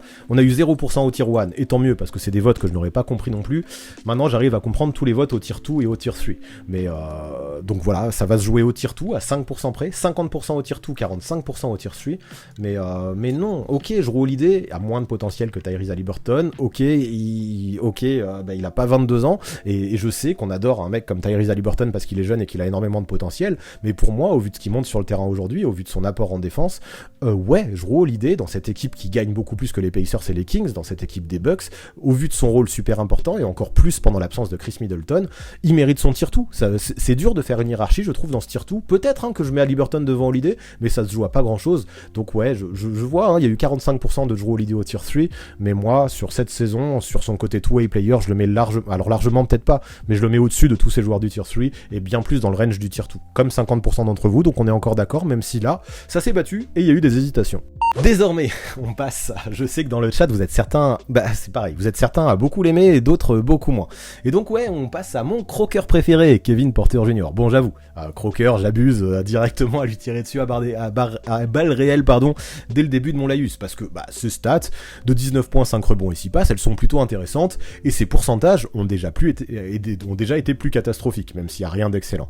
Néanmoins, dans une équipe des Rockets où beaucoup de choses passent par l'ISO et la transition, mais je trouve que les stats de Kevin Porter Jr. sont pas forcément représentatifs de son vrai niveau, et sont sûrement gonflés, lui qui commet beaucoup de déchets en tournant presque à 4 balles perdues par match, et en affichant un ratio assist-turnover qui est complètement catastrophique pour un meneur, et qui est assez dégueulasse, pour être un tout petit peu vulgaire. Donc ajoutons à ça que son apport défensif est proche de l'inexistence, et vous comprendrez que je suis assez sévère à son propos, même s'il a que 22 ans, mais peu importe, l'âge on le prend pas en compte aujourd'hui. Après, aucun souci, moi j'ai aucun doute sur son talent de scoreur, et clairement en 1 contre 1 c'est un vrai joueur, n'empêche que dans ses choix offensifs et son QI basket, je pense qu'il va falloir qu'il pense sérieusement à mûrir, et actuellement, même dans une équipe de fond de tableau, je me demande si je le préférerais pas en tant que 6ème homme, tant sa façon de jouer est plutôt individualiste, dans celle côté du terrain en plus, ne permet pas du tout à sa team de pratiquer un basket de la win. Maintenant, c'est pas le seul responsable pour le manque de win de Houston, mais quand t'as un meneur qui joue de façon si personnelle et tellement en ISO, c'est compliqué d'envisager d'aller haut, même sans lui, en tout cas, Houston n'irait pas haut. Mais peu importe. Maintenant, moi, comme je disais, je le verrais peut-être plutôt sur le banc, ou si vous voulez le titulariser, je pense qu'il faudrait mieux le faire, mais au poste 2, parce que lui donner trop la gonfle, en tant que meneur, à mon avis, ça peut être néfaste pour ton équipe. Maintenant, tranquille, on parle quand même d'un mec qui peut faire des matchs à 36 points et 9 passes, comme il l'a fait récemment face aux Bulls, qui peut être un scoreur ultra gifté, comme il n'y en a pas non plus des millions dans la ligue, mais perso, je suis peut-être un peu sévère, mais je suis pas du tout fan de son jeu quand il est utilisé en tant que point guard, et je trouve que le jeu des Rockets, qui est si stéréotypé et qui manque clairement de fond de jeu, d'intelligence et de construction, Porter Jr. a sa part de responsabilité là-dedans, quand en plus de ça, il va pas compenser de l'autre côté du terrain. Et pour Kevin Porter Jr., visiblement, je suis pas le seul à être sévère, alors je sais pas si c'est moi qui vous ai influencé avec mon laïus, mais vous êtes 59% à le mettre au tir fort, tout en bas, alors oui, c'est peut-être dans les mains, mais encore, on voit qu'il y a du Mike Conley et tout, même si Mike Conley est vieillissant, dans les qualités, dans ce qu'il a dans les mains, ouais, c'est peut-être le joueur le plus talentueux du tier 5, vraiment, c'est de grosses qualités, un gros scoreur, c'est peut-être même pas de sa faute s'il joue meneur, mais aujourd'hui, on est obligé de l'évaluer en tant que meneur, et en tant que meneur, c'est trop compliqué, beaucoup trop de déchets malgré son talent. Après, vous êtes 29% à le mettre au tir fort, 7% de fans absolus, mais ça je les ai vus dans le chat qui veulent le mettre au tir 1, mais s'il vous plaît, restez tranquille, 2% au tir 2 et 2% au tir 3. Non, moi c'est triste, peut-être qu'il fait partie des plus talentueux du tir 5, mais ce marasme de Houston dont tout le monde parle, je sais que c'est pas le seul responsable, même s'il doit s'y adapter et faire comme les autres, je trouve qu'il a sa part de responsabilité dans ce marasme en tant que meneur de jeu. Donc oui, un gros talent, un mec qui peut faire d'énormes matchs statistiquement, il l'a fait récemment face aux Bulls, on l'a dit, mais pour moi, il joue pas un basket de la win, il défend pas. Heureusement, il est jeune, heureusement, il pourrait gagner en maturité, et heureusement, il a clairement le potentiel pour viser bien plus haut, il a du talent plein les mains, mais aujourd'hui, il faut qu'il mûrisse pour viser plus haut que ce tier 5. Peut-être que c'est un des meilleurs du tier 5 actuellement, mais je peux pas le mettre à côté de mecs, même si je suis pas tous satisfait d'eux, mais quand je vois qu'il y a des mecs comme D'Angelo Russell, quand je vois qu'il y a des mecs comme Ben Simmons ou Russell Westbrook au tir fort, je peux pas mettre un Kevin Porter Jr. à cette hauteur. Je préfère encore voir des Bruce Brown, des Anthony Melton, des Spencer Dinwiddie, ou même des Kate Cunningham qui défendent en plus lui aussi, en étant beaucoup plus polyvalent. Je préfère voir des mecs plus complets qu'un scoreur un peu unidimensionnel qui joue beaucoup pour lui et qui en termes de choix offensifs a beaucoup de progrès à faire. Donc oui, c'est sévère au vu de son talent, il peut viser beaucoup plus haut, mais Kevin Porter Jr. au tier 5, ça me semble cohérent malheureusement. Maintenant, il faut qu'on parle de LaMelo Ball, qui a commencé sa saison en retard à cause de sa blessure à la cheville, mais qui désormais semble bel et bien de retour, lui qui en 34 minutes tourne à 23 points, 6 rebonds et 7 passes, c'est propre. Le mec, alors que c'était une de ses faiblesses à la base, en tout cas à son arrivée en NBA, au moment de sa draft, même si on savait qu'il était capable, aujourd'hui il tente plus de 11 3 points par match, c'est une dinguerie, et pour un pourcentage assez hallucinant quand t'as un tel volume de 38% de réussite. Et clairement, dans sa façon de jouer, ça se voit, c'est un pion essentiel de cette équipe des Hornets, qui depuis son retour, gagne un peu plus de matchs. J'allais dire bien plus de matchs, mais non, on va dire un peu plus de matchs, parce que c'est toujours pas folichon, mais ça montre quand même son impact à LaMelo. Le mec, c'est un créateur de génie, qui peut dégainer en pull-up partout sur le terrain, mais aussi attaquer le cercle grâce à un super handle, une bonne accélération aussi, et moi je veux ajouter à ça que du haut de ses 2 mètres, il a une super vision de jeu, il a une qualité exceptionnelle aussi, sur la passe par exemple, et déjà je trouve qu'il coche un paquet de cases pour être un bon point guard. Sur le jeu en transition, il va très vite, il permet à son équipe de jouer sur un tempo élevé. Il peut marquer des points faciles aussi, en tout cas ils peuvent marquer des points faciles sur les passes de LaMelo, même si les histoires de Miles Bridges l'ont privé de sa cible préférée, sur les passes lobées et sur les contre-attaques, mais ça c'est comme ça, il arrive quand même à bien s'en sortir. Sur demi-terrain aussi, je le trouve de plus en plus serein, les progrès sont réels, et au scoring, sa confiance je la trouve impressionnante. Bien sûr, ça implique pas mal de déchets, et lui je pense aussi qu'il peut voir ses stats gonfler, notamment au point dans une team qui galère globalement. Vraiment la saison s'annonce longue pour ces Hornets, qui déjà n'ont plus vraiment d'autres objectifs que le tanking, mais s'il doit y avoir un rayon de soleil dans cette campagne, à mon avis, ce sera la présence de LaMelo qui, par son jeu flashy et excitant, arrive, je trouve, à se montrer de plus en plus efficace. Dommage par contre qu'ils connaissent tant de trous d'air en défense, parce que les outils sont là, le focus un petit peu moins, et je comprends que ce soit difficile d'être focus dans une équipe si peu compétitive, mais voilà, je me dis sans ça, dans une équipe un peu plus ambitieuse, je pense qu'il pourrait être un candidat très sérieux pour viser un 2e All-Star Game consécutif, mais là, dans ces conditions, et en plus de ça avec autant de matchs manqués, ça semble déjà fortement compromis pour notre cher LaMelo Ball. Allez, pour LaMelo encore une fois, mais on va faire un sans faute, c'est assez incroyable, je suis d'accord avec vous. Vous êtes 64% à le mettre à l'échelon numéro 3, et c'est vrai, c'est un mec avec du talent plein les mains, qui est revenu très fort très vite, et j'apprécie ce qu'il montre. C'est beau ce qu'il fait, c'est propre et c'est plutôt efficace. Maintenant, il perd beaucoup trop pour viser plus haut. Vous étiez 33% à le mettre au tir-tout, et non, pour moi, il est pas au niveau de Holiday, Haliburton et d'Aaron Fox. Pas dans une équipe qui perd autant, où ses stats, je pense, sont gonflés. Après, 2% dans le tier 5, ça c'est des haters. Non, il a sa place, je trouve, à cet échelon numéro 3, LaMelo Ball. Son potentiel est bien plus haut que ça, mais pour viser plus haut, il faudra qu'il montre qu'il est capable de faire des stats similaires et avoir un impact similaire dans une équipe qui joue autre chose que du tanking, en fait. Parlons maintenant du chef, absent depuis quelques semaines déjà, en raison d'une blessure à l'épaule, et qui manque cruellement à son équipe des Warriors, c'est rien de le dire. Cette saison avant de se péter, c'était probablement le seul joueur avec Andrew Wiggins qui était complètement irréprochable à Golden State, avec des perfs moyennes à 30 points, 7 rebonds et 7 passes, des pourcentages complètement ahurissants, et même un impact de plus en plus décisif défensivement. De toute façon, Stephen Curry, vous le connaissez, c'est probablement le meilleur shooter all-time, à 34 ans, l'âge ne semble pas avoir d'effet sur lui, dans sa condition physique et son endurance sont bonnes, sa capacité à performer aussi bien balle en main qu'off-ball, elle est complètement dingue, il se démarque dans tous les sens, les gens ont du mal à le suivre quand il part entre les écrans, c'est un gars qui peut jouer pour lui, mais aussi avec les autres, en leur faisant des passes ou en profitant des leurs en sortie d'écran, et déjà ça nous montre à quel point son niveau de jeu est incroyable. De plus, ceux qui le considèrent que comme un shooter se plantent à mon sens, tant sa capacité de finition dans la peinture est complètement élite. Y a quoi à dire, que quand il est dans la zone, ce qui arrive souvent, lui qui cette saison a déjà fait des perfs à 47 ou 50 points, il y a juste rien à faire, et bien sûr qu'il manque à ses Warriors. Là, heureusement, à Golden State, on a un Jordan Poole qui monte un petit peu en puissance, parce que sans ça, avec l'absence de Curry sur blessure, je donnais pas cher de la suite de la saison de ces Warriors, qui depuis leur titre, se montrent globalement en tant qu'équipe plutôt décevant.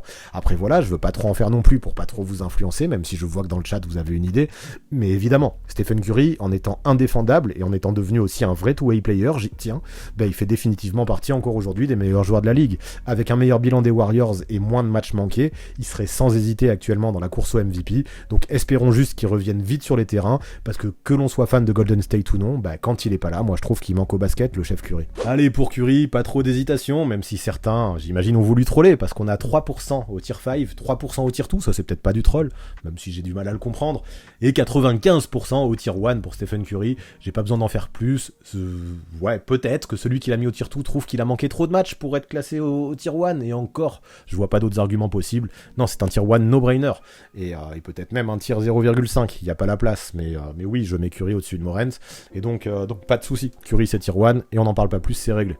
Maintenant, juste après Stephen Curry, j'aime bien l'enchaînement avec Damian Lillard, qui il y a peu de temps affirmait être un vrai candidat pour être le deuxième meilleur shooter de tous les temps derrière le chef. Bon, je vais pas rentrer dans ce débat aujourd'hui, chacun aura son avis, mais c'est vrai qu'avec le meneur des Blazers, qui cette saison tourne à plus de 27 points et 7 passes de moyenne, avec des pourcentages très bons au vu de sa sélection de tirs, on a un sacré gros client. Récemment, en plus, il a affirmé sa place dans l'histoire en dépassant Clyde Drexler pour devenir le meilleur scoreur de l'histoire des Blazers. Ça se note en tout cas, c'est fort.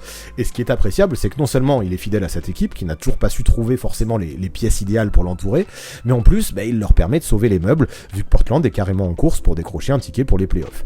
Maintenant, que dire de plus, à part que Lillard, moi je trouve qu'il fait du Lillard avec ses qualités et ses défauts. C'est un shooter incroyable, qui possède une capacité impressionnante à pull-up de partout, il a un range qui est complètement ouf, il peut shooter très très très loin, et lui aussi, quand il prend un coup de chaud, il n'y a pas grand chose à dire. Dans son scoring, il est très constant, et très régulièrement, il atteint la barre des 35-40, c'est juste balèze. Je trouve aussi qu'il joue très intelligemment pour profiter des failles des défenses adverses, il arrive bien à profiter de la gravité qu'il engendre également pour lâcher tout un tas de passes décisives, même si je le considère comme un scoreur avant tout, ça c'est clair et net, beaucoup plus que comme un organisateur, même s'il sait faire.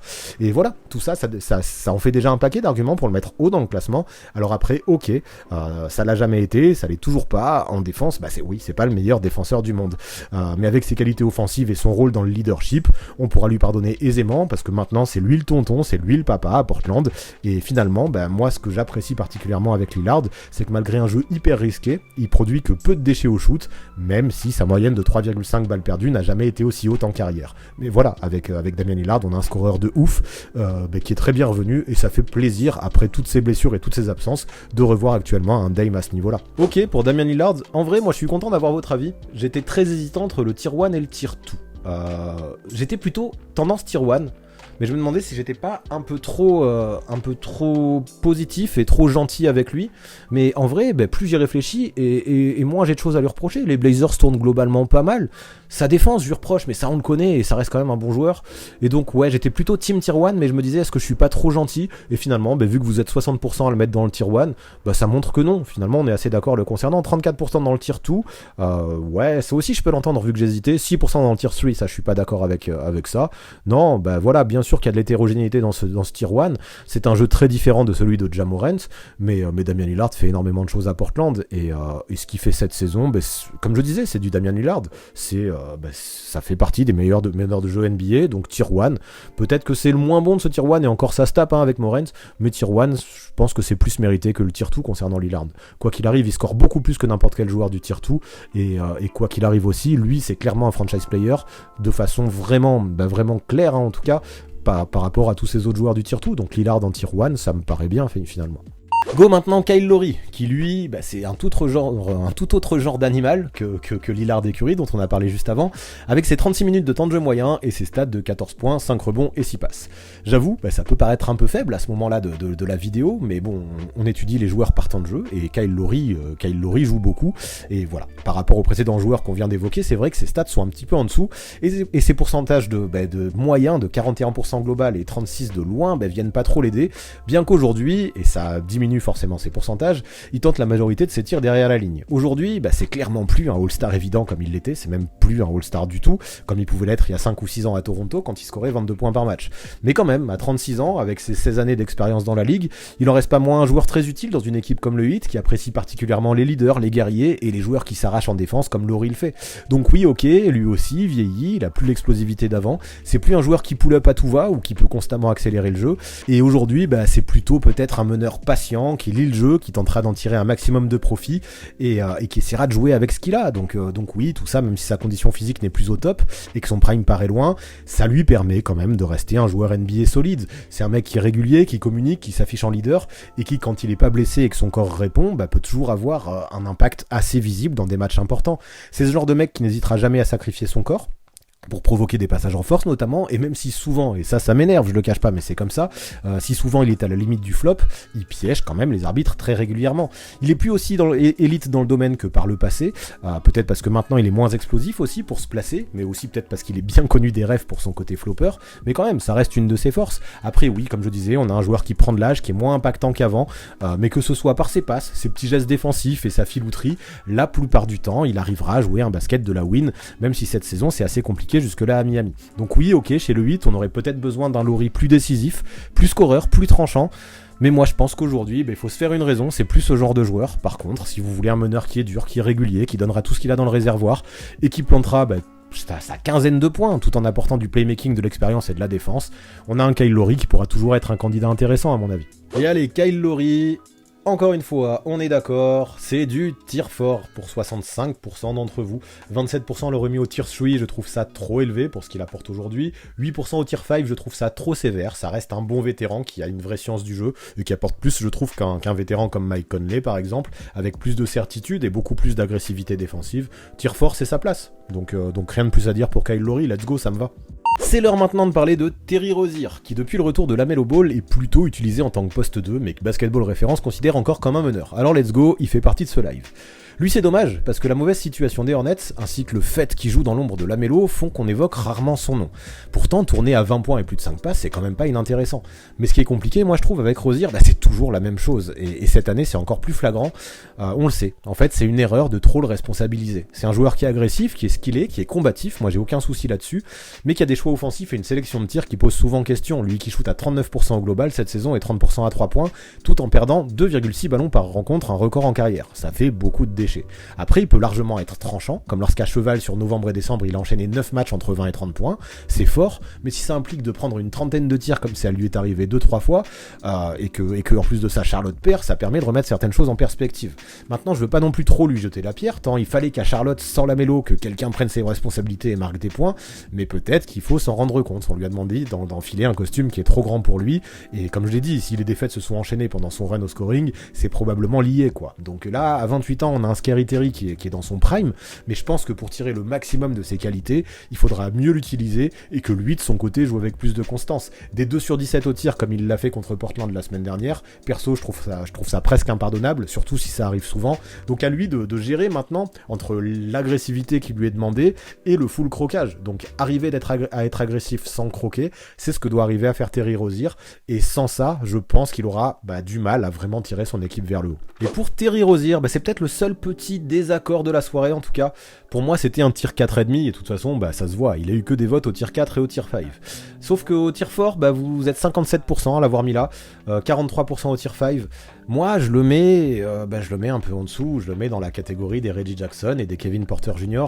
Non, Reggie Jackson n'est pas dans une équipe qui perd, mais dans ce genre de gars qui shootent beaucoup et qui ont besoin de shooter beaucoup pour scorer beaucoup, et qui est peut-être over-responsabilisé et qui porte un costume trop grand pour eux, qui en plus de ça sont pas forcément des vrais meneurs et qui peuvent un petit peu pénaliser le jeu de leur équipe.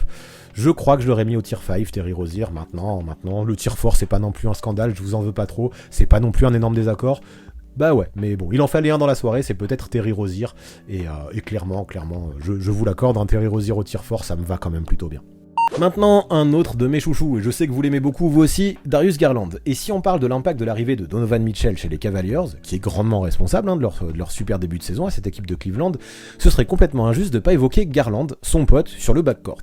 L'an dernier, il a été All-Star, et ce que j'apprécie, c'est que même en devant partager les responsabilités cette saison avec Spida, son niveau n'a pas flanché, et cette saison encore, il tourne à 21 points et 8 passes, c'est lourd. Bien sûr, c'est un excellent scoreur qui peut pull-up de loin avec une qualité rare, lui qui tourne à 40% à 3 points, c'est super propre, mais j'apprécie aussi qu'il sache attaquer le cercle avec sa vivacité et ses qualités à la finition, mais aussi être un excellent playmaker. Aujourd'hui, Donovan Mitchell a beau être le scoreur number one, le franchise player des Cavaliers, mais celui qui dicte le tempo, en transition ou sur demi-terrain, c'est bien Garland avant Spida.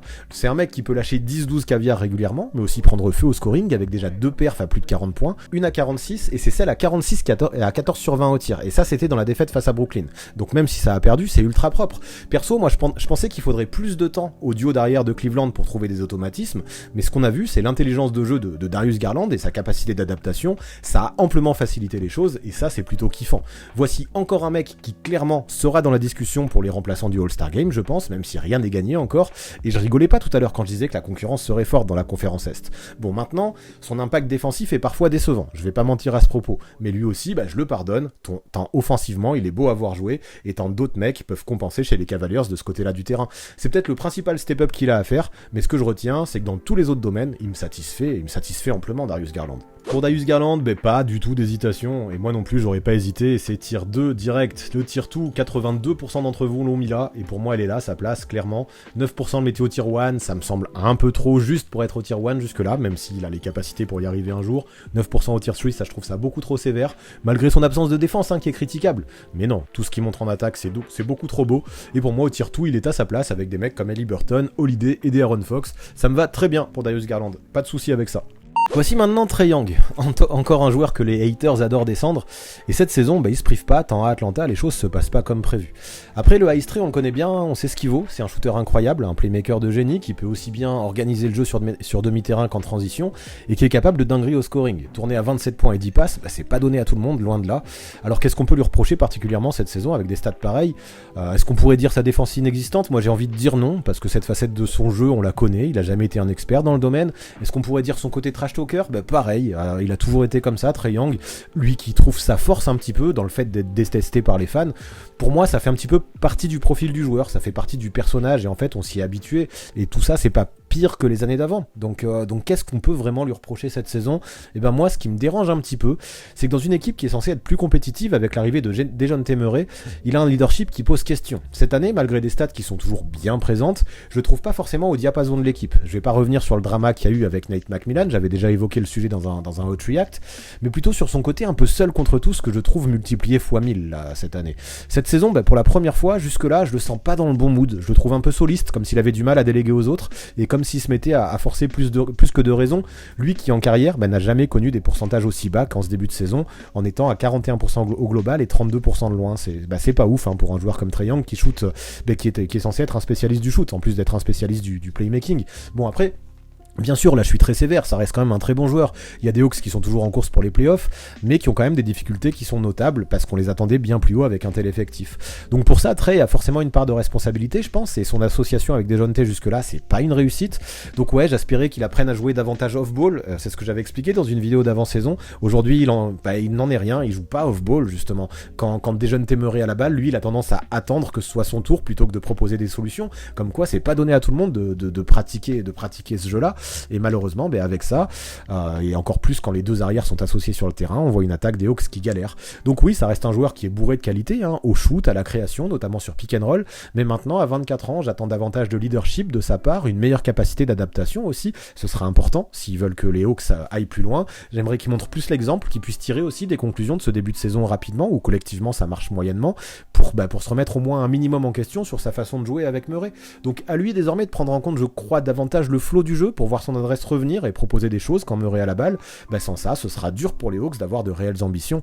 Donc voilà, pour finir, je me dis qu'un mec à 27 points et 17 passes, qui a pas forcément une place super assurée pour le All-Star Game, même s'il devrait finir par faire le cut, mais qui devra faire attention vu la concurrence, c'est flippant et ça pose quand même question. 27 points, 10 passes, pas un All-Star no-brainer.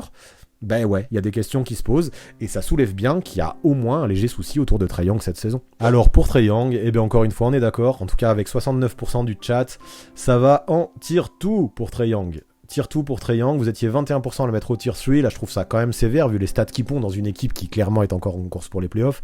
7% au Tier 1, non moi je trouve que c'est trop limite malgré ces stats pour le Tier 1, pas assez de défense et pas assez de leadership à mon goût, pas assez d'adaptation non plus, malgré tout le talent du bonhomme, donc c'est assez frustrant. 3% au Tier 5, là on a des haters.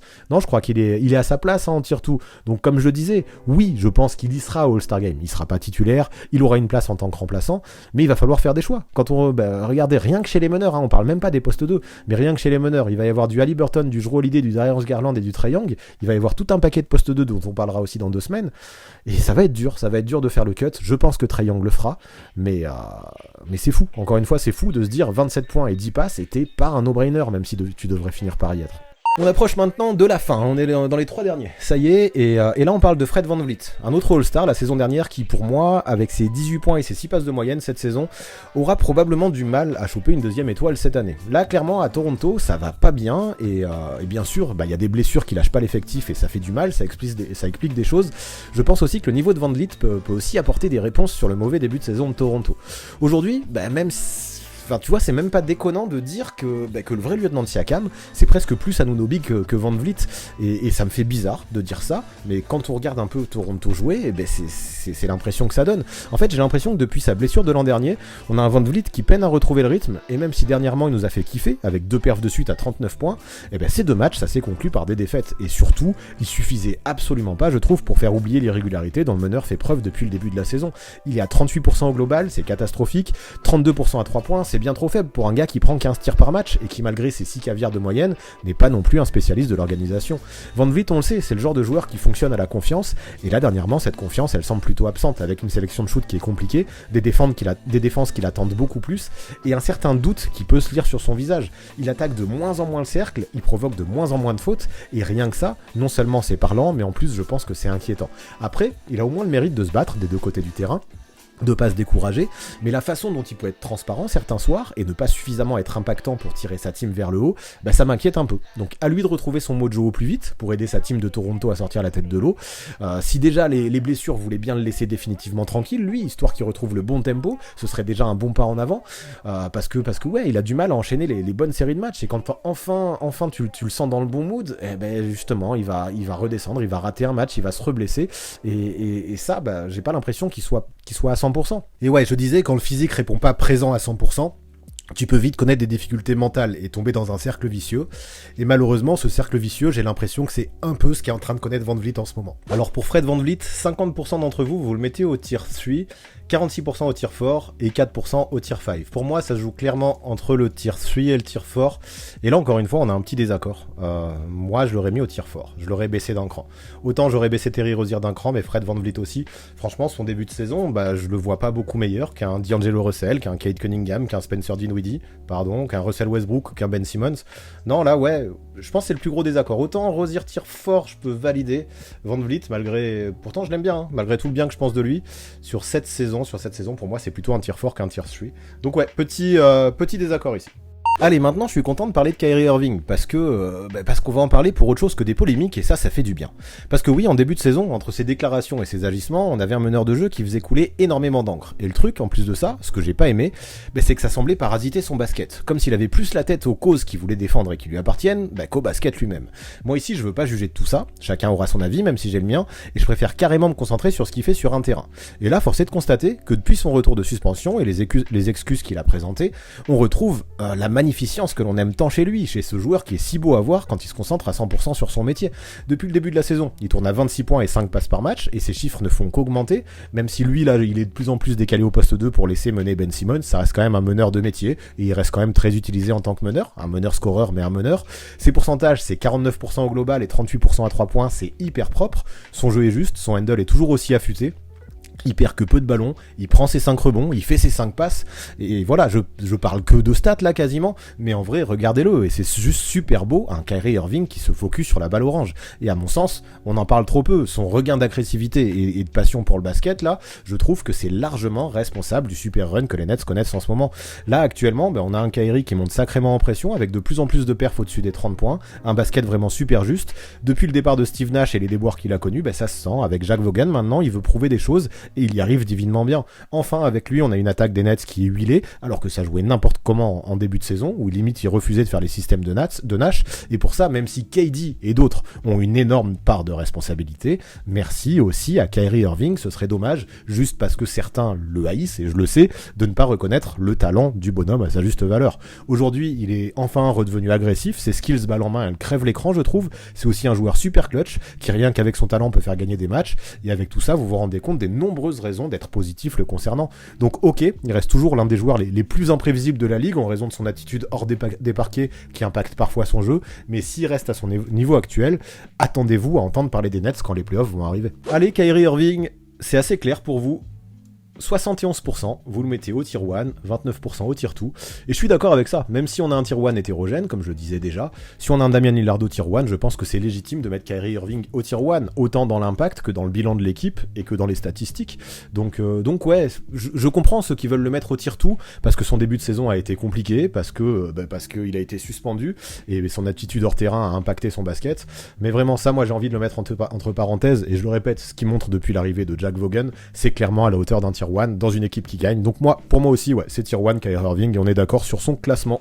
Enfin, le dernier pour aujourd'hui, le nouveau Mozart du basket, Luka Doncic. 34 points, 9 rebonds, 9 passes de moyenne.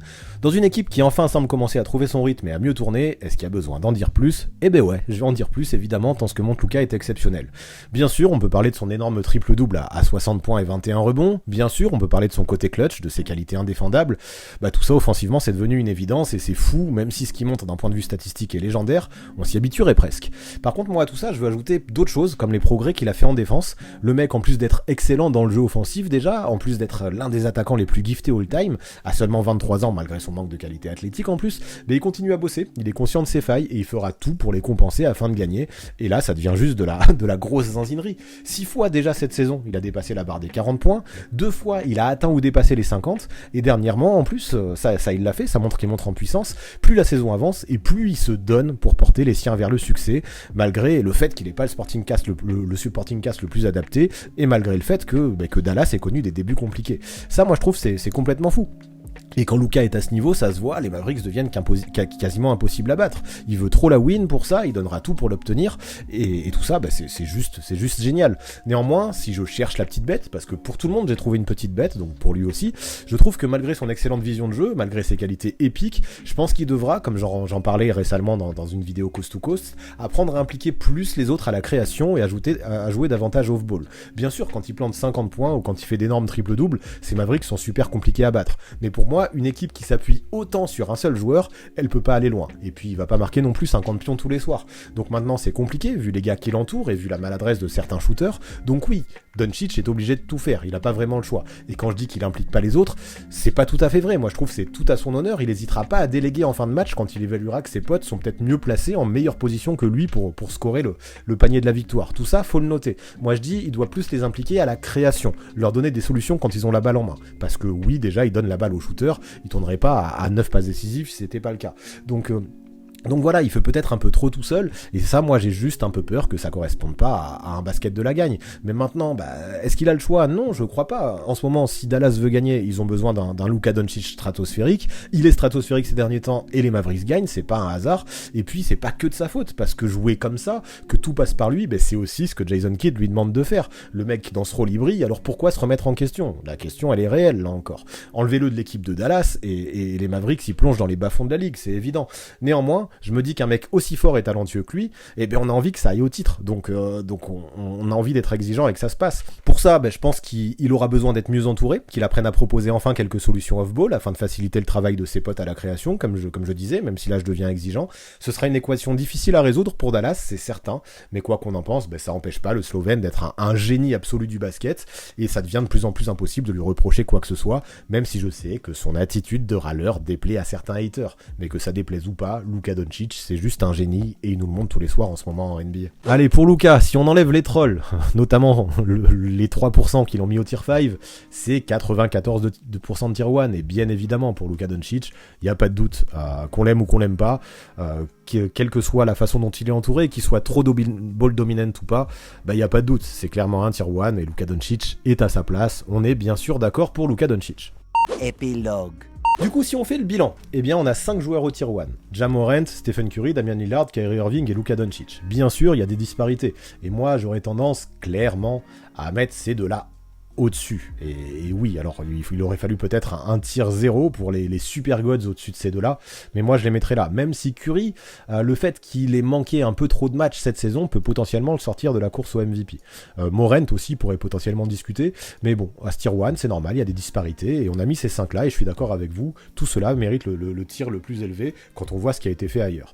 Pour le tier 2, je suis d'accord avec vous aussi, on a du De'Aaron Fox, du Tyrese Haliburton, du Jrue Holiday, du Darius Garland et des Trae Young. On a des profils très différents, avec un spécialiste de l'attaque comme Trae Young, un spécialiste de la défense comme Jrue Holiday, des mecs rising stars qui commencent à exploser en ce moment, des étoiles filantes qui sont très prometteuses comme Fox et comme Haliburton et comme Garland. Ce tier 2, je l'aime bien, malgré les disparités, je trouve qu'il est très cohérent aussi. Au tier 3, on a Chris Paul, Jamal Murray, Jalen Brunson, Marcus Smart, LaMelo Ball et Fred VanVleet. Là on l'a dit, moi je suis d'accord avec tous, sauf Fred VanVleet, que j'aurais mis un peu en dessous parce que je le trouve très en difficulté dans une équipe qui galère cette saison. Alors c'est sûr que son équipe galère plus que les Hornets, mais on a un LaMelo Ball qui individuellement, je trouve par exemple, s'en sort mieux qu'un Fred VanVleet. Et voilà, Marcus Smart, pareil, pour moi, il défend trop bien et il a pris trop d'importance dans l'organisation pour être au même niveau que Fred VanVleet. Jalen Brunson, j'adore le taf qu'il fait à New York, donc c'est pareil. Jamal Murray, peut-être qu'on l'imaginait plus haut, mais il fait quand même un minimum le taf dans une équipe qui gagne. Et Chris Paul, ok, il est plus au niveau d'avant, mais ça reste quand même un super organisateur. Donc pour moi, tout cela sont quand même un tir au-dessus de Fred VanVleet. Voilà pourquoi j'aurais descendu. Au tier 4, on se retrouve avec Ben Simmons et Russell Westbrook, deux mecs très polyvalents qui ont des profils différents, avec un Westbrook plus scoreur et un Simmons plus défenseur, mais qui sont tous les deux en grosse galère avec le shoot et qui ont du mal à obtenir beaucoup de minutes parce qu'on trouve peu de joueurs qui fit avec eux à cause de leurs difficultés au shoot. Donc ouais, ça me paraît bien. Westbrook a peut-être un niveau de jeu qui est plus impactant Simmons aujourd'hui, mais il est dans une équipe qui perd globalement, quand Ben Simmons fait ça dans une équipe qui gagne. Donc pour moi, ça me va de mettre les deux au même niveau malgré leurs différences. Après, on a deux role-players de super luxe, avec Bruce Brown et DeAnthony Melton. On en a parlé, des profils avec des ressemblances mais aussi des différences, et pour leur côté homme à tout faire, très bon défenseur et très énergique, j'aime bien qu'il soit là. Spencer Dinwiddie aussi, le meilleur coéquipier de Luka selon moi, devant Christian Wood.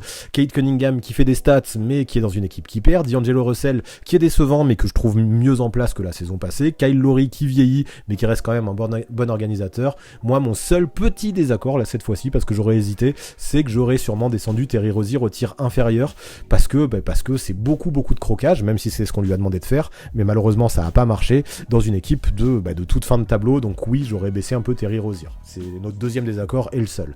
Et enfin on finit avec le tier 5 avec Mike Conley, Reggie Jackson, Monte Morris, Trey Jones et Kevin Porter Jr. Là il n'y a aucun disrespect, s'ils sont dans ce live, ça veut pas dire qu'ils sont éclatés. Tier 5, ça veut pas dire qu'ils sont éclatés, parce que là j'ai pris quand même les 30 meneurs qui jouaient le plus en NBA. S'ils font partie de ces joueurs là et qui jouent autant, ça veut dire qu'ils ont des qualités et que leur coach les reconnaissent. Maintenant, ils sont là pour des raisons différentes. Mike Conley, c'est parce qu'il vieillit. Reggie Jackson, c'est parce que maintenant que Kawhi Leonard et Paul George jouent plus, il a moins de responsabilités et il a du mal à scorer autant et commet toujours un petit peu trop de déchets. Monte Morris, c'est un mec qui est bon partout, mais qui est excellent nulle part et ça le pénalise un peu. Trey Jones, super petit général, mais encore, il doit travailler son shoot et progresser. Maintenant, j'aime son potentiel, mais voilà. Et Kevin Porter Jr., sûrement trop croqueur dans une équipe qui favorise les croqueurs actuellement et qui pour l'instant n'est pas forcément très à l'aise dans le rôle de meneur. Donc oui, ils sont tous là pour des raisons différentes, mais ça reste tous des très bons joueurs. Et globalement, malgré les deux petits désaccords Fred VanVleet et Terry Rozier, moi j'ai trouvé que c'était super intéressant. Parce que j'ai vu énormément de débats entre vous, j'ai vu énormément de disparités parfois dans les votes, mais ce qui est assez rigolo, c'est que quand on faisait la moyenne de vos votes et ce que j'en pensais, globalement on est très souvent tombé d'accord. 28 gros accords sur 30 et 2 petits désaccords d'un tir, ça montre qu'on était beaucoup sur la même longueur d'onde et c'était fort appréciable de voir tous ces débats qui étaient très riches aussi, qui permettaient de voir différentes facettes et différentes façons de voir les joueurs, et c'est intéressant justement de voir qu'on peut tous avoir des visions différentes du basket, et c'était très enrichissant, donc merci à vous pour cela qui était très intéressant. Voilà pour ce qui est des meneurs de jeu cette saison en NBA, voilà pour ce qui est de ce nouveau Crystal Ball. Alors est-ce que ça vous a plu? Est-ce que vous êtes d'accord avec ce tableau final, avec ce qu'a décidé la commu? Quel est pour vous le plus gros blasphème qui est classé bien trop haut ou alors bien trop bas? Dites-moi tout ça dans les commentaires, bien évidemment, vous connaissez, ça m'intéresse toujours autant. Et pour finir, vous connaissez les bails, on s'abonne à la chaîne, on active la cloche pour recevoir les notifications, on lâche un maximum de pouces bleus et on rédige ses meilleurs commentaires. Big up en tout cas à tous ceux qui sont restés jusque là dans la vidéo, c'est super important pour la mise en avant et le référencement lancement sur YouTube et merci à tous ceux qui continuent à soutenir sur Twitch et sur Tipeee, vous êtes le sang. J'espère qu'avec vous en 2023 on passera encore tout plein de caps et pour ça, si vous voulez aider, si vous voulez soutenir, si vous voulez apporter votre pierre, vous trouverez toutes les infos dans la description. À très vite.